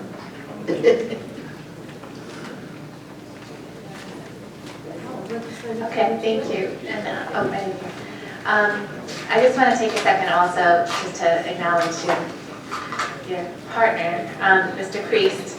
Not only does he look after everyone's safety in this way, but also he's been a tremendous asset to our county with the Narcan training. And as many of you know, I have a friend who we actually honored here, and unfortunately her son made a relapse over the weekend, and I was actually able to contact him. And the support is so amazing, and you're an unsung hero that we're very proud of. So thank you for all that you do. Thank you very much. Legislator Walker. I too just want to commend you for the work on, certainly on this, you know, updating this legislation and us moving forward, and certainly on all the work that you do. And I know we've had some devastating fires, certainly the fire this morning. We had a very bad fire in Hicksville in two homes not long ago, where the fire started, the wind swept it to the neighboring house, which the neighboring house was totally destroyed, and families lost everything. The other family lost 80% of their home. So anything and everything we can do to try to make the situation safer for our businesses, for our families, for all of you, and just again to thank you for all your dedication and hard work. I know whenever we reach out to you for any questions, you're always there to be helpful to us, and I can't thank you enough for that. You're welcome. Thank you. Okay, I have Mr. Pavone here to speak on this item, and I believe there is Melissa Barber, who will speak after Mr. Pavone. I also wanted to just introduce The chairman of the Nassau County Fire Commission, James Measy, is in the back of the room, as well as the president of the Nassau County Firemen's Association, Walter Frame. They're here as well. Thank Please you. stand up.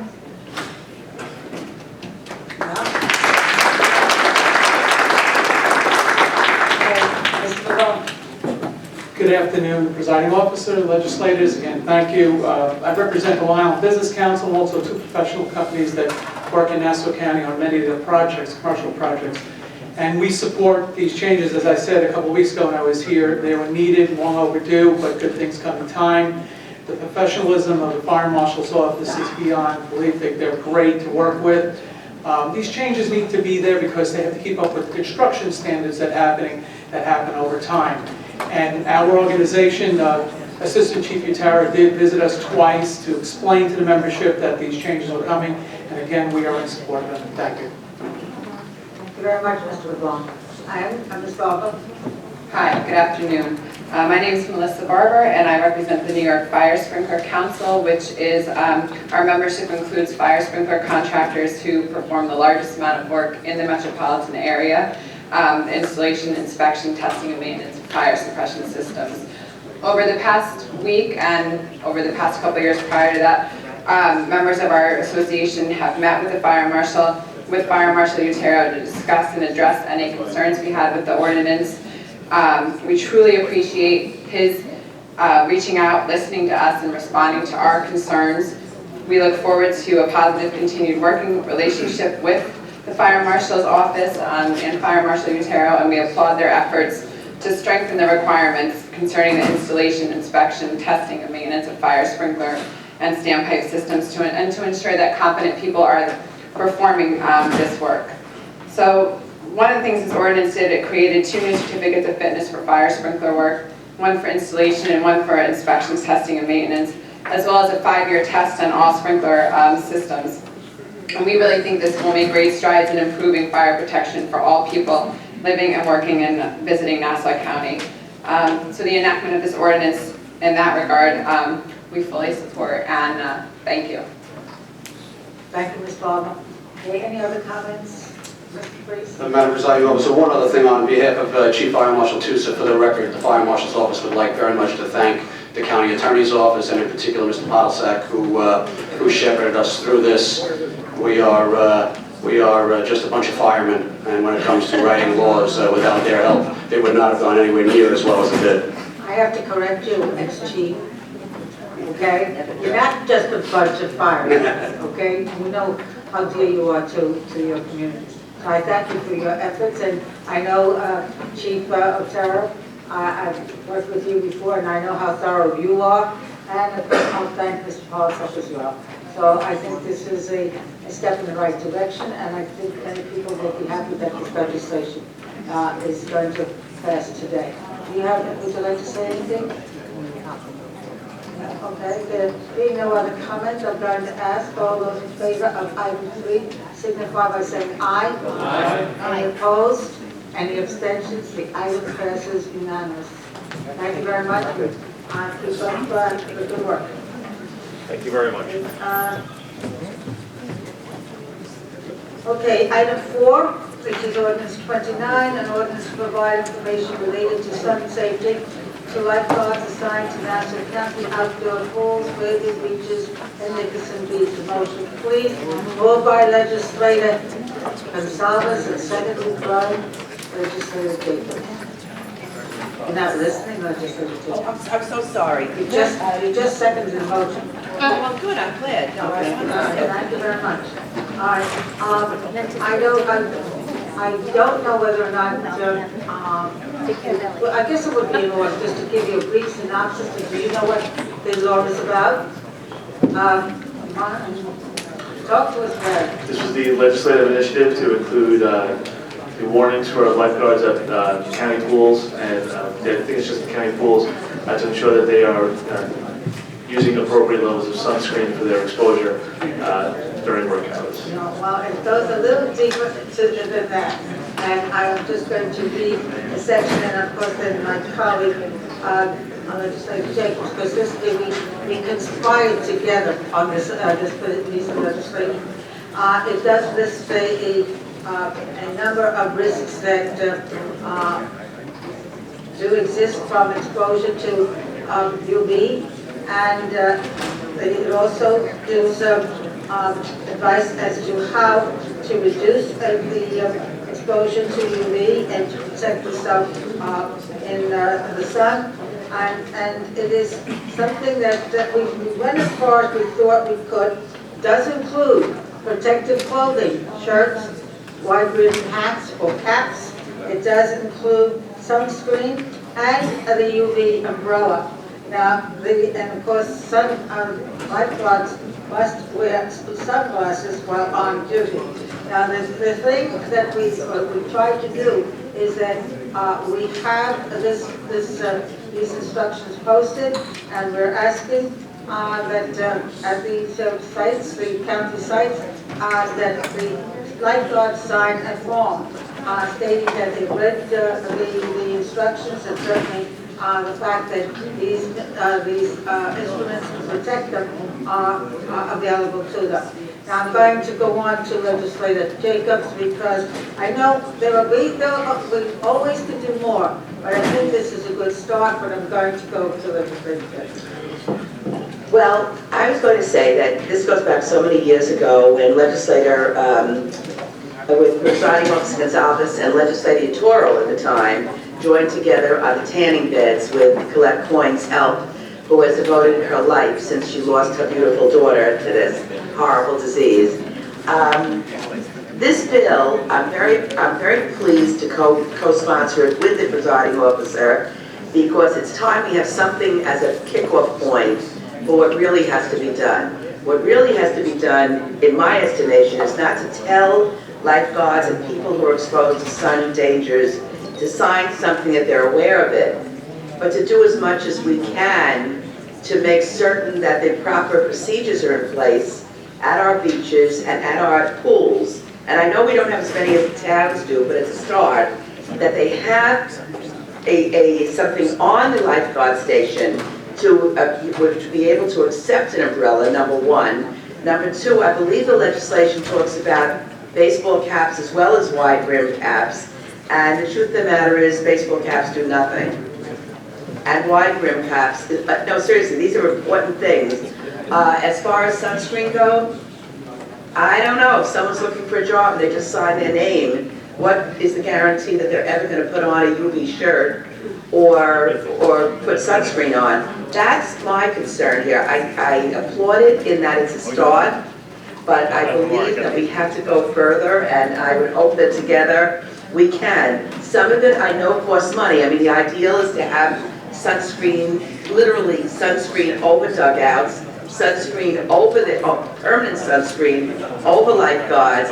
If we can't go all the way monetarily, we should be able to do a little bit more than this. But I'm still happy to be on this bill, but I want us to leave that door open to improvement. Okay, I'm going to add to it, Judith. Yes. I did contact someone who's the supervisor for the lifeguards and Nassau County pools and beaches, and I was reassured that all of the paraphernalia that we were talking about are there for the lifeguards to use. And the only thing we felt at this point in time was to make sure that they are instructed as to what they should be doing, and of course, making themselves avail of those items that we mentioned in the legislation. I know we all like to mandate, but at the present time, I think with the step in the right direction, at least we are opening that door to make sure that, no, let's face it, if I was a lifeguard and I was given these instructions and I was told that these items are available and I was asked to sign a form stating that I read it, I think that is a step in the right direction, and we can always do more. But I think right now, since summer's coming, and we're going to have a lot of our lifeguards out there in the sun, we want to do as much as we can at this particular time. And as far as mandating, I think this is something else we could look into, but I think right now, I believe that this is a step in the right direction. And I will tell you something, Colette, I travel a lot, and I see places that have tanning salons, tailors, they are disappearing. I don't know what that means, but they're not there anymore. Where are they going? I don't know. But maybe the message is out there and people are becoming more aware of it.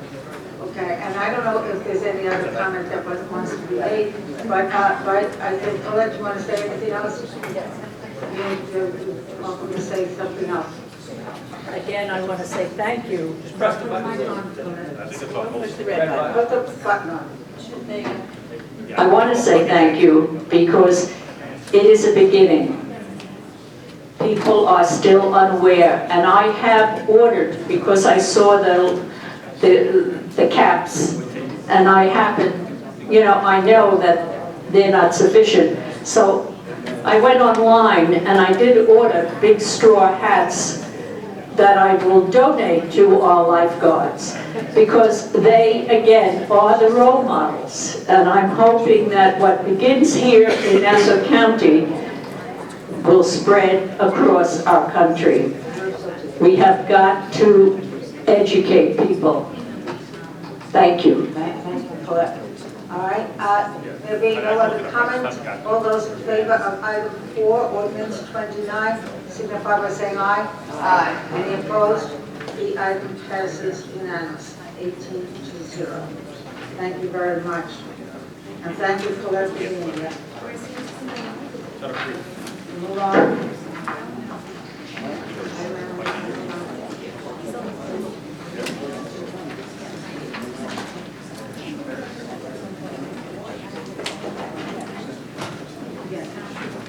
Next item is item 22, resolution 52. All right, a resolution authorizing the county attorney to compromise and settle the action. Randy Hustings, a.k.a. Randy A. White, versus County of Nassau, pursuant to the county law, the county government law of Nassau County, and the Nassau County Administrative Code. Motion, please. Moved by legislator Bowman, second by legislator Schaefer. Okay, what do we have to speak on this item? Witness Lisa Licurdo from the County Attorney's Office. Thank you, legislators. I also have here a special counsel who is with me should there be any additional questions that you might have. This particular settlement is recommended, we believe it is in the county's best interest. It was fully discussed at the Finance and Rules Committee's meetings in executive session.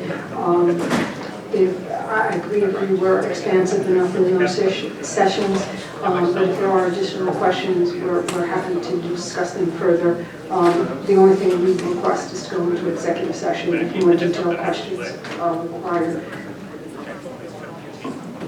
Okay, Legislator DeRicci Whitman said she has a general question, as does Minority Leader. I have more of a procedural question. During the Finance Committee, do you remember there was a problem because our side hadn't been given a copy of the stipulation at the time? I don't believe it had to do with this particular settlement. Right, I'm sorry. Okay, then I'm sorry. Okay.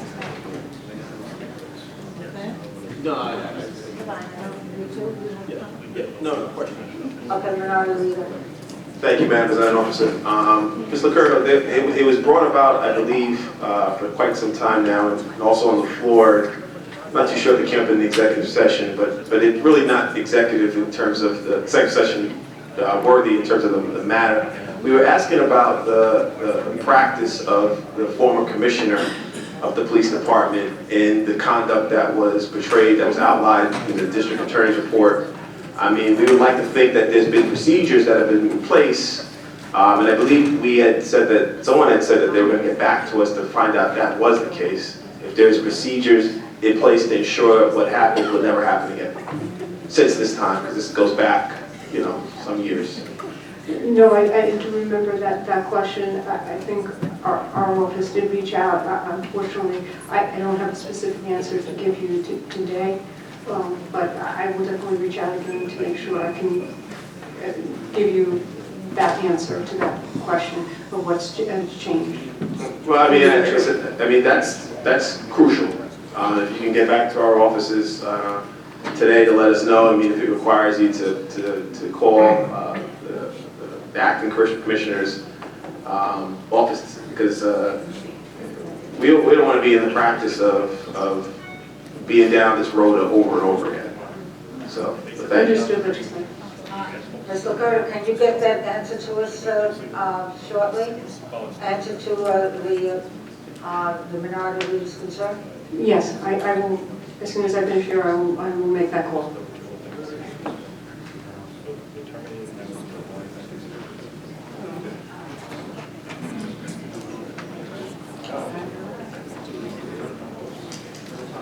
Any other comments? Any public comments?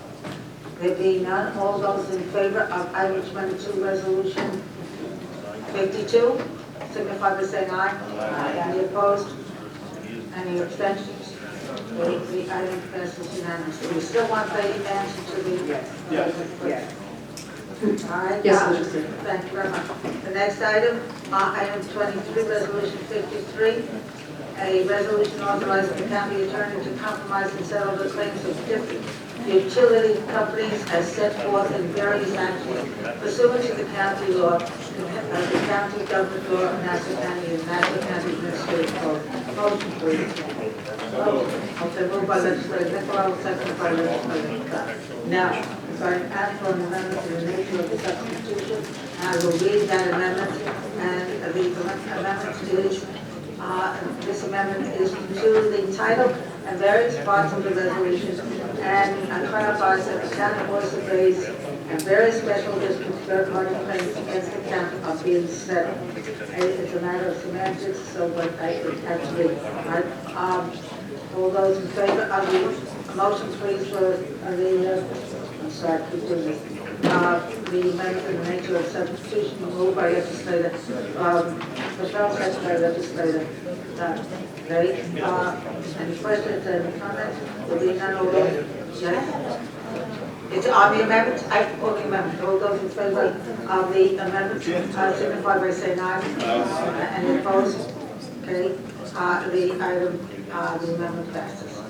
Okay, now, the item as amended, Mr. Legislator Capel. I just want to say that I intend to vote for this measure, and I suspect just about everyone will. But it's a real big problem, and I don't know that people understand it sufficiently. It's because of the county guarantee that this comes up. And the county guarantee, just very briefly in this particular case, provides that Nassau County has got to pay back any district, any school district or garbage district or what have you, subdivision, that is required to refund any taxes that it had to pay. And that's just very briefly what it's about. Now, what people need to understand is that this $26 million in change is not buying anything for the county at all. What happened was, and this is not even due to an assessment error, it's a particularly egregious case because what happened over here is special districts went ahead and taxed something that they should not have taxed, that they ought not to have taxed. And in the end, Nassau County has to pay for it. Now, what this does is, it's the opposite of government transparency. It actually makes government totally opaque, because what's happening now is that no one's voting on this. This is just simply something that's done by a special district, and someone else has to pay for it. It has to be paid for by all taxpayers. So we don't really know, taxpayers are not really able to allocate the taxes and the spending on this kind of thing. It encourages the opacity, it encourages irresponsible behavior by special districts. Now, this body here, tried to repeal the county guarantee a couple of years back, and was struck down by the state courts, which held, and Lisa, correct me if I'm wrong, which simply held that only the state has the power to go ahead and do this. I understand the county has requested the state to go ahead and do it a number of times, and we're getting absolutely no response. And I also understand that we've got a few $100 million more of similar nature refunds that are backed up, or claims, I should say, that are backed up. Now, this is a good deal, and everyone's going to vote for it, I think, because it's not as bad as it could have been. But it's still just an absolutely horrible situation, and I think that I'd love to see everybody call on their state representatives to actually do something about this, because it's a travesty. Have I described that fairly accurately, Lisa? Yes, legislator, you have. All right, thank you.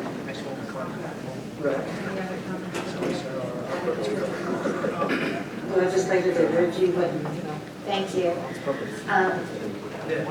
Like I said before, it's more of a question of our procedure, you being our attorney, this client-attorney situation. When, as ranking member on finance during the committees, I asked why the minority hadn't been given the stipulation. And do you recall your testimony? You mean my testimony in the executive session? No, on the record here. Okay, I just wanted to clarify. On the record, I think there were 5 points of the stipulation that were being worked out, and I advised the legislature that as soon as the STIP was finalized, that we provide a copy to the legislature, and we did provide that to the legislature. It's not what you said. You said it was your oversight that you didn't provide it to us. Well, we have the record. We'll get it to you. I believe that my testimony, the oversight was not getting the confidential executive memo to the legislature. I specifically asked for the stipulation. I mean, I do understand. recall you asking for the stipulation. And you told me and I'm it's not going to my get in a oversight. back and forth with you, because I don't think that serves us well.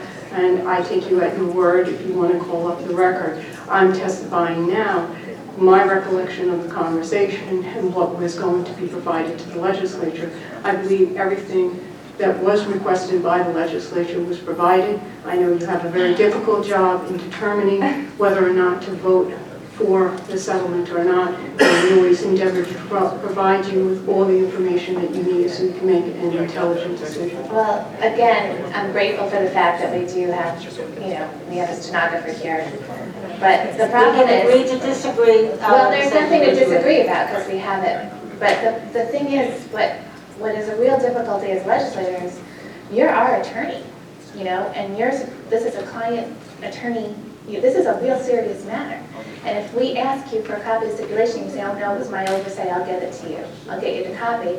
Then I get the copy and it's dated 3 days later. You didn't have a copy of the stipulation that you agreed to provide them. So it was dated on, I think it was Thursday night, the 21st. We got it Friday.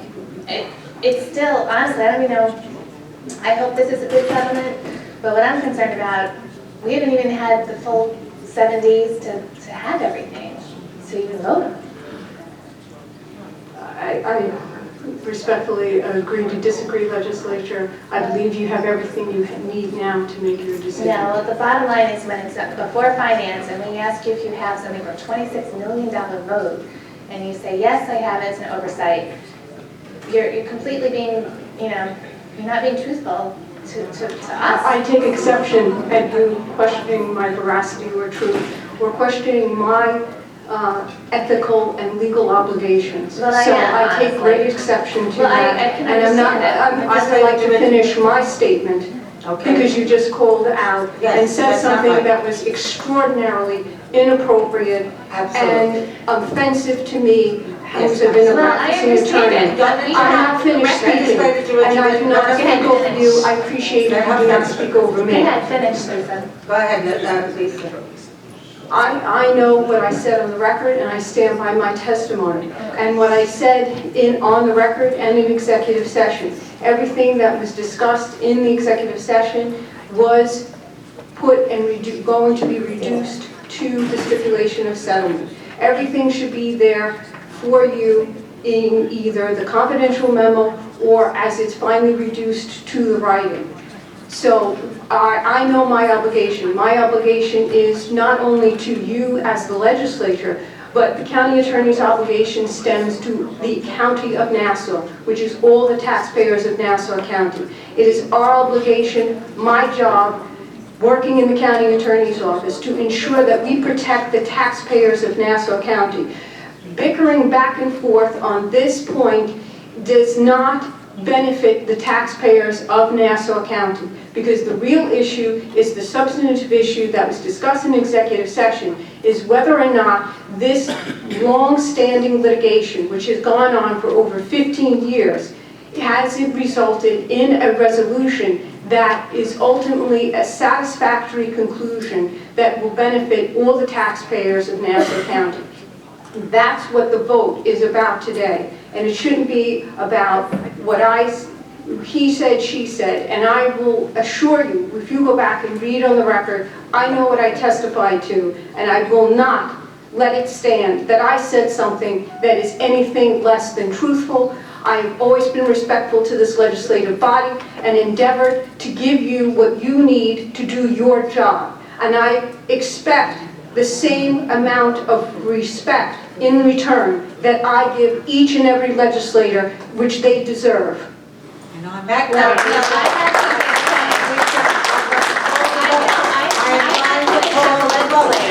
Legislator DeRicci went. Listen, you can't call the vote until I'm finished. And there has to be public. Would you like to overrule the chair? Yeah, how can you make a vote? All right. All right, Frank, I just want to say, this is the most bizarre thing I've ever seen in my life. The bottom line is, we have, thank God, we take testimony here, and we have it, and there's no way you can conflict that. I'm upset we didn't have a copy before we voted in finance. And Rich, you were there. I mean, before we make a vote on something of $26 million, to have the stipulation. I think it was said very clearly what we're voting on today, okay? And I think that's what the... But the information given to us as legislators has to be something we can trust. If I can't trust that someone has it with an oversight and will provide it... Don't vote. Vote against it. And I don't understand how it's not bothering you that we asked for something from our attorney's office. We got all the information we felt that was needed, okay? And I'm sorry that you feel that you didn't. I am very, very sorry that you hadn't called Lisa. I'll give you both copies of the testimony and you can decide. Fine. But you have the option to vote yes or vote no. The bottom line is we have the option to call the question. We have a stenographer. What is testified to is not the question. We have it written down. The question is we need to depend on what's told to us at the time. I used to work in claims. Before you settle a case, you want to know, especially in finance, as the leader of finance. I think Minority Leader, please. Thank you, Madam President Officer. Ms. McCurdy, I do have some questions, and I don't know if they require us to go into executive session because they're not particular to the actual settlement. But I just wanted to find out from you in regards to, has the Town of Oyster Bay Town Board, has they approved the settlement? Yes. I don't believe. Madam President Officer is saying yes up here. I'm not sure. I can't say yes or no. Madam President Officer, And you gotta get that on the record. How do you know it's yes? Somebody saying, oh, she's talking I'm saying to you, Minority Leader, I know that the Town of Oyster Bay did sign the settlement agreement. No, that's not what I'm asking. I'm asking, did they approve, the town board approve it? I don't know. That's what I'm asking. That's what she said. I don't know if they've voted for it yet. Similarly, they may be waiting for us to vote on it, whether or not. I can't speak for the legislative body and their procedures. I just know the legislative procedures for the legislature. As the presiding officer has indicated, they've signed the stipulation, so I believe it's the town's intent to go forward with settlement. Subject to whatever their approvals are. Mr. Curda, you said that they would need us to vote on it first. I said I'm not sure if they us to vote, maybe they're waiting for us to vote on it, I can't speak Why to would their they need procedure. us to vote on it? This is a settlement with the utilities, not with I like don't county know, and... I don't know, legislator, and I really don't want to speculate. Is it possible they may not have had a meeting yet? That's a possibility, yes. Then they may not, it depends on, many times settlements here have to wait until the next available legislative session. Do you have any knowledge of the town possibly approving this? I mean... At this time, no.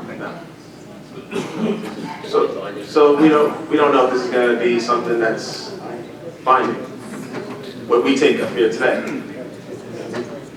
I think that's with every settlement.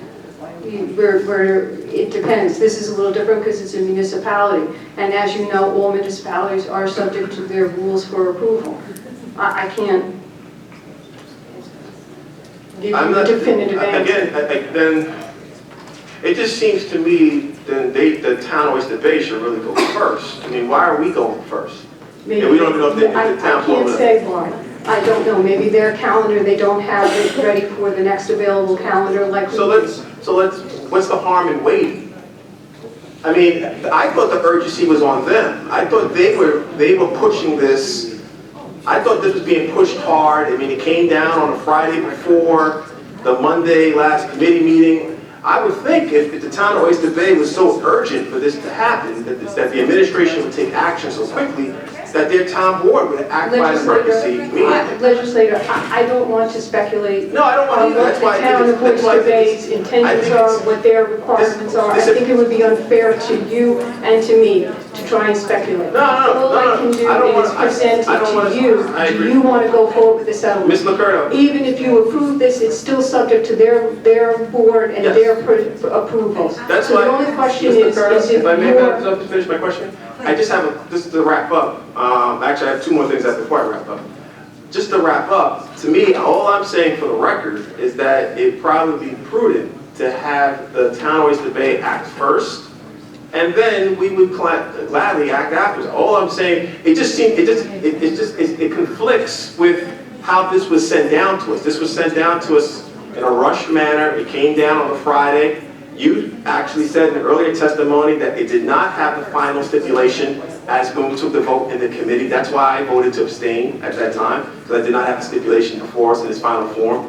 From that standpoint, just keeping that, if there was such an urgency, you would think they would have done so. I'm not saying not asking you to speculate. I'm just saying it just is not consistent with what was going on at that time. And to me, it just seems like it'd be more prudent to wait, take pause, have them act, and they may very well vote for it, and then we'll act in a month when it comes back to us. Or if the presiding officer decides to have a meeting sooner than that, that's fine by us as well. But I do have another question in regards to the confidentiality of it. I do believe the public has the opportunity to be able to scrutinize this deal. I think residents of Oyster Bay should have that opportunity. Obviously, the county is getting a benefit by doing this deal, which to the tune of close to $11 or $12 million. I do think if I am a town of Oyster Bay resident, I am concerned that we are receiving much less than what we probably could have gotten if we allowed all the other deals to go through at the same time. And it seems like to me the county attorney has taken a position, Judge Foskey has taken a position to withhold many of these documents to be not being able to be disclosed. And I just wanted to ask you on the record, what are some of the sensitivities why he would not want this information to be disclosed? Legislator, there are other litigations which were ongoing with the other towns, and for that reason, we don't want to get into the specifics of any litigation strategy or certain merits of the case. We want to, that is the reason for the confidentiality. We want to ensure that the county maximizes its ability to continue on with the other litigations that are proceeding. As has been reported, some of the other towns are firmer in their position, their litigation positions, and have told us that they are seeking to litigate this to the end. So therefore, we do not wish to compromise in any way the county's ability to enter into this settlement. while at the same time, if we are forced to continue to litigate, then we therefore are asking for confidentiality for those reasons. Ms. Kurt, I mean, I would never ask you to release or put on the record your strategy in regards to future litigation. What I guess what I'm striving at is there are certain components which are going to become very known to the public, which actually have been reported to the public. It's already, in many cases already. So the question, so I guess what I'm driving at is I'm concerned that and he's not here to represent himself, but I'm very concerned about the Judge Foskey's position oh, he is here. Where? No. Where? I don't see him. Oh, I'm sorry, I didn't see him. I'm very concerned that Judge Foskey has taken a position to withhold information that I believe all of our constituents deservedly have an opportunity to see. And I would like to see from him something that substantiates that position for information not to be publicly disclosed. Yeah, and Legislator Jacobs has already indicated that it's already posted in Newsday. Oh, it was posted in Newsday last week. But I just don't see, we want to be able to give information if our constituents ask for it. I don't see, outside of what we hear in executive session, I don't see why anything that was a part of that stipulation, I just don't see why certain components, as long as they're done responsibly, could not be disclosed to the public when they're already in Newsday a week prior. Legislator, I cannot speak for the conduct of other parties and whether or not they wish to disclose certain details. It's the county attorney's obligation as the chief legal officer to ensure that he protects the county's interest and defends it accordingly. It was his determination that the best course to defend while there's ongoing litigations was to keep certain aspects confidential. And we still ask that because, as you can see, the vote hasn't been finally taken here. This item may fail. It may go forward. And for all those reasons, I think we have to respect the county attorney's decision when he asks, as the chief legal officer, to keep certain things confidential because he believes there is a true need, and if there is something that you need further, I can go on, but I'm sure at this point I don't even know if anybody is listening. I'm listening. So I'm going to just leave it at that. I'm listening to you. I'm listening to you, Mr. Kerr. I do want to say, my next question, the town of Oyster Bay has paid the utilities certain amounts of money already. Is that your understanding as well? Yes, that is. That's subject to the appellate decision they're required to pay. Do you know how much of the $38.2 million has been paid out? I know certain judgments have been paid out. I have to go back and consult. I think, though, the lawyer in me is getting nervous if we should be talking in executive sessions about those decisions or not. No. But I Mr. Curto, again, I don't want to talk about the decisions. I just want to make sure that we're not getting the wool pulled over our eyes. I mean, we're talking about paying out $26.7 million settlement to Oyster Bay, which for money that we think they have paid out to the utilities. I don't want to hear about that the number they paid out to the utilities was, say, $25.1 million, and then we're handing them a check for $26.7, and then somehow down the road nothing happened. So I want to make sure that we're clear, and that actually that's my next question of how much of the 26.7, you may not know the answer to this as well, how much of the 26.7 settlement amount has Oyster Bay already paid to the utilities. So it doesn't seem like... Ms. Curry, I think we should go into executive session. I think I'm going to try and answer it without having to go into executive session. I think I understand your question Why better, do we need to go into executive Hold session on. for something that's I want to ask her, public? she's the attorney. I'm asking her if we need to go into executive session. Okay, go ahead, Lisa. I think if I understand your question correctly, you first and foremost, you're asking, are we paying on judgments that were already paid by the town? And as required, as the appellate division has ruled, the town and special districts are obligated to pay first. They must make those payments first before they can seek reimbursement from the county. Just to piggyback, So correct. the That's answer- that's not the only thing. What I'm asking is how much of the 38.2 million to the county liability to the town of Oyster Bay has Oyster Bay already paid? So it's a dollar amount, not an action amount. Action, I agree with you. That I totally agree with what you just said. Correct. I want to know the dollar amount, which I don't know if you were able to tell me. So that is not. I think. I don't know if it requires now, a session. It may require you maybe just to make a phone call and get back to us, maybe. No, I think I can, I understand the question, I just, hold on 1 minute, I'm sorry.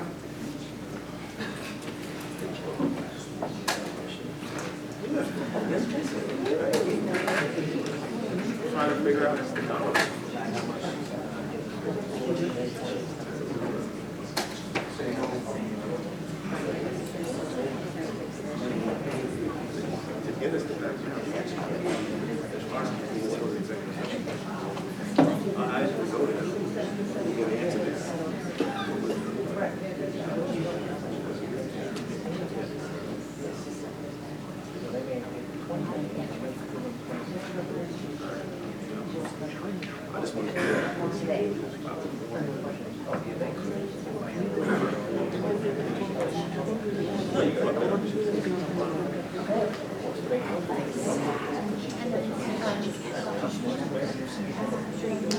I think, the presiding officer, in order for me to accurately answer the question, I'm going to ask for executive session.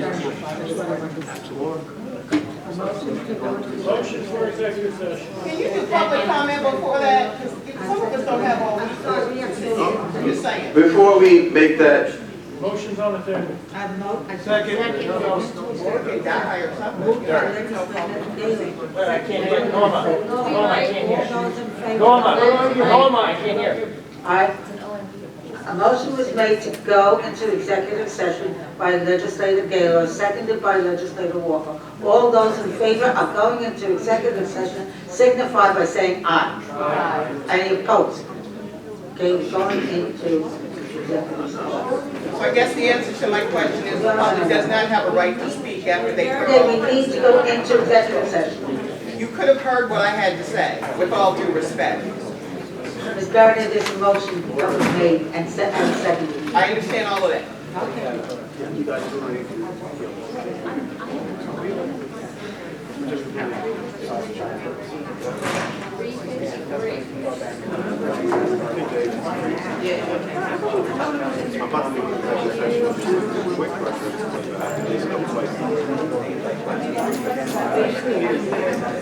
Listen, it will when the light shows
So everybody wants to get their cut.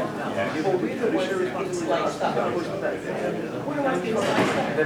That's the money you pay anybody. What's the issue?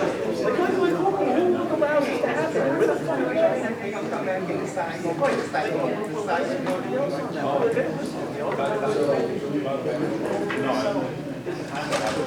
They have to have at least,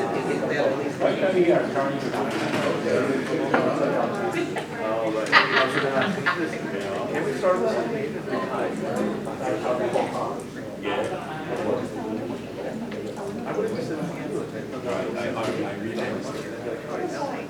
Why would we say this?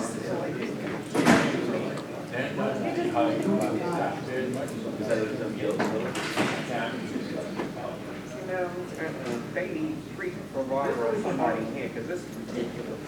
You know, they're playing this big prize.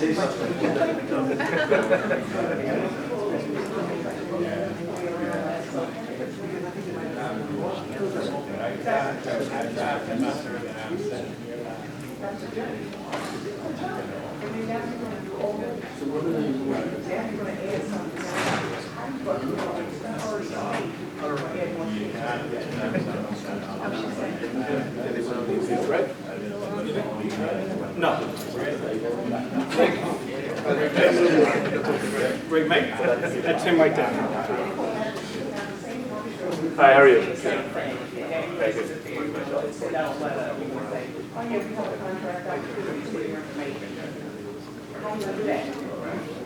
The majority of the veteran business don't even have the capacity. You gotta start there first. Yeah, and now It's a formula. You're supposed to track it, exactly, very important. They've never done it. Not only that, actually it's a year. They don't they look at you in the purchasing order. No. But they have to work with the legal wording that we are equal opportunity employers. They didn't have to work. But we're paying people $100,000 a year. Have people that can work for the president of the United States in this county. That was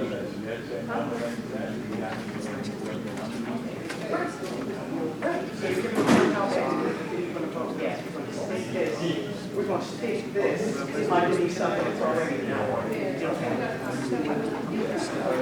No, this is what they're not listening.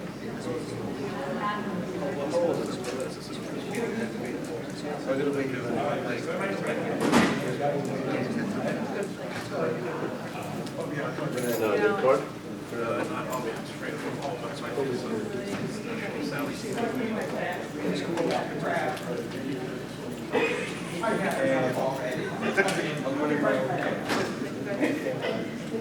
Maybe it's not on. Stop. What's the name of the, what's the name of the project?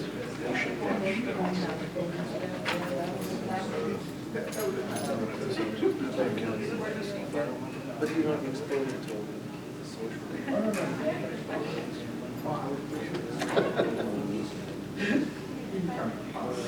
It's, is that what your name says? Francis Dorsey,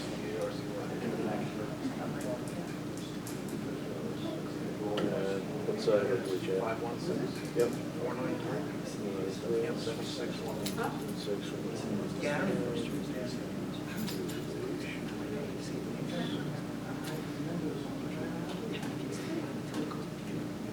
All right, we'll find out. All right, well.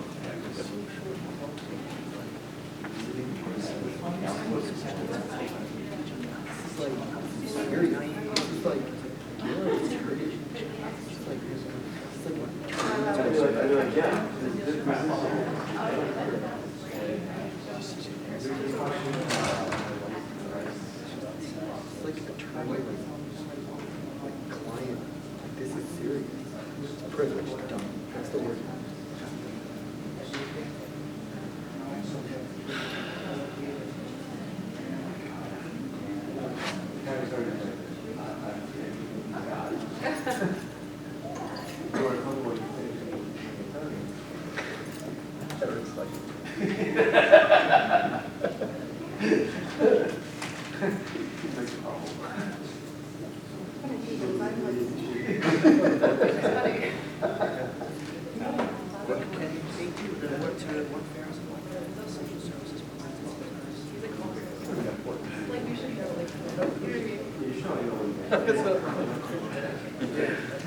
they you just work.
Sleeping or like screaming.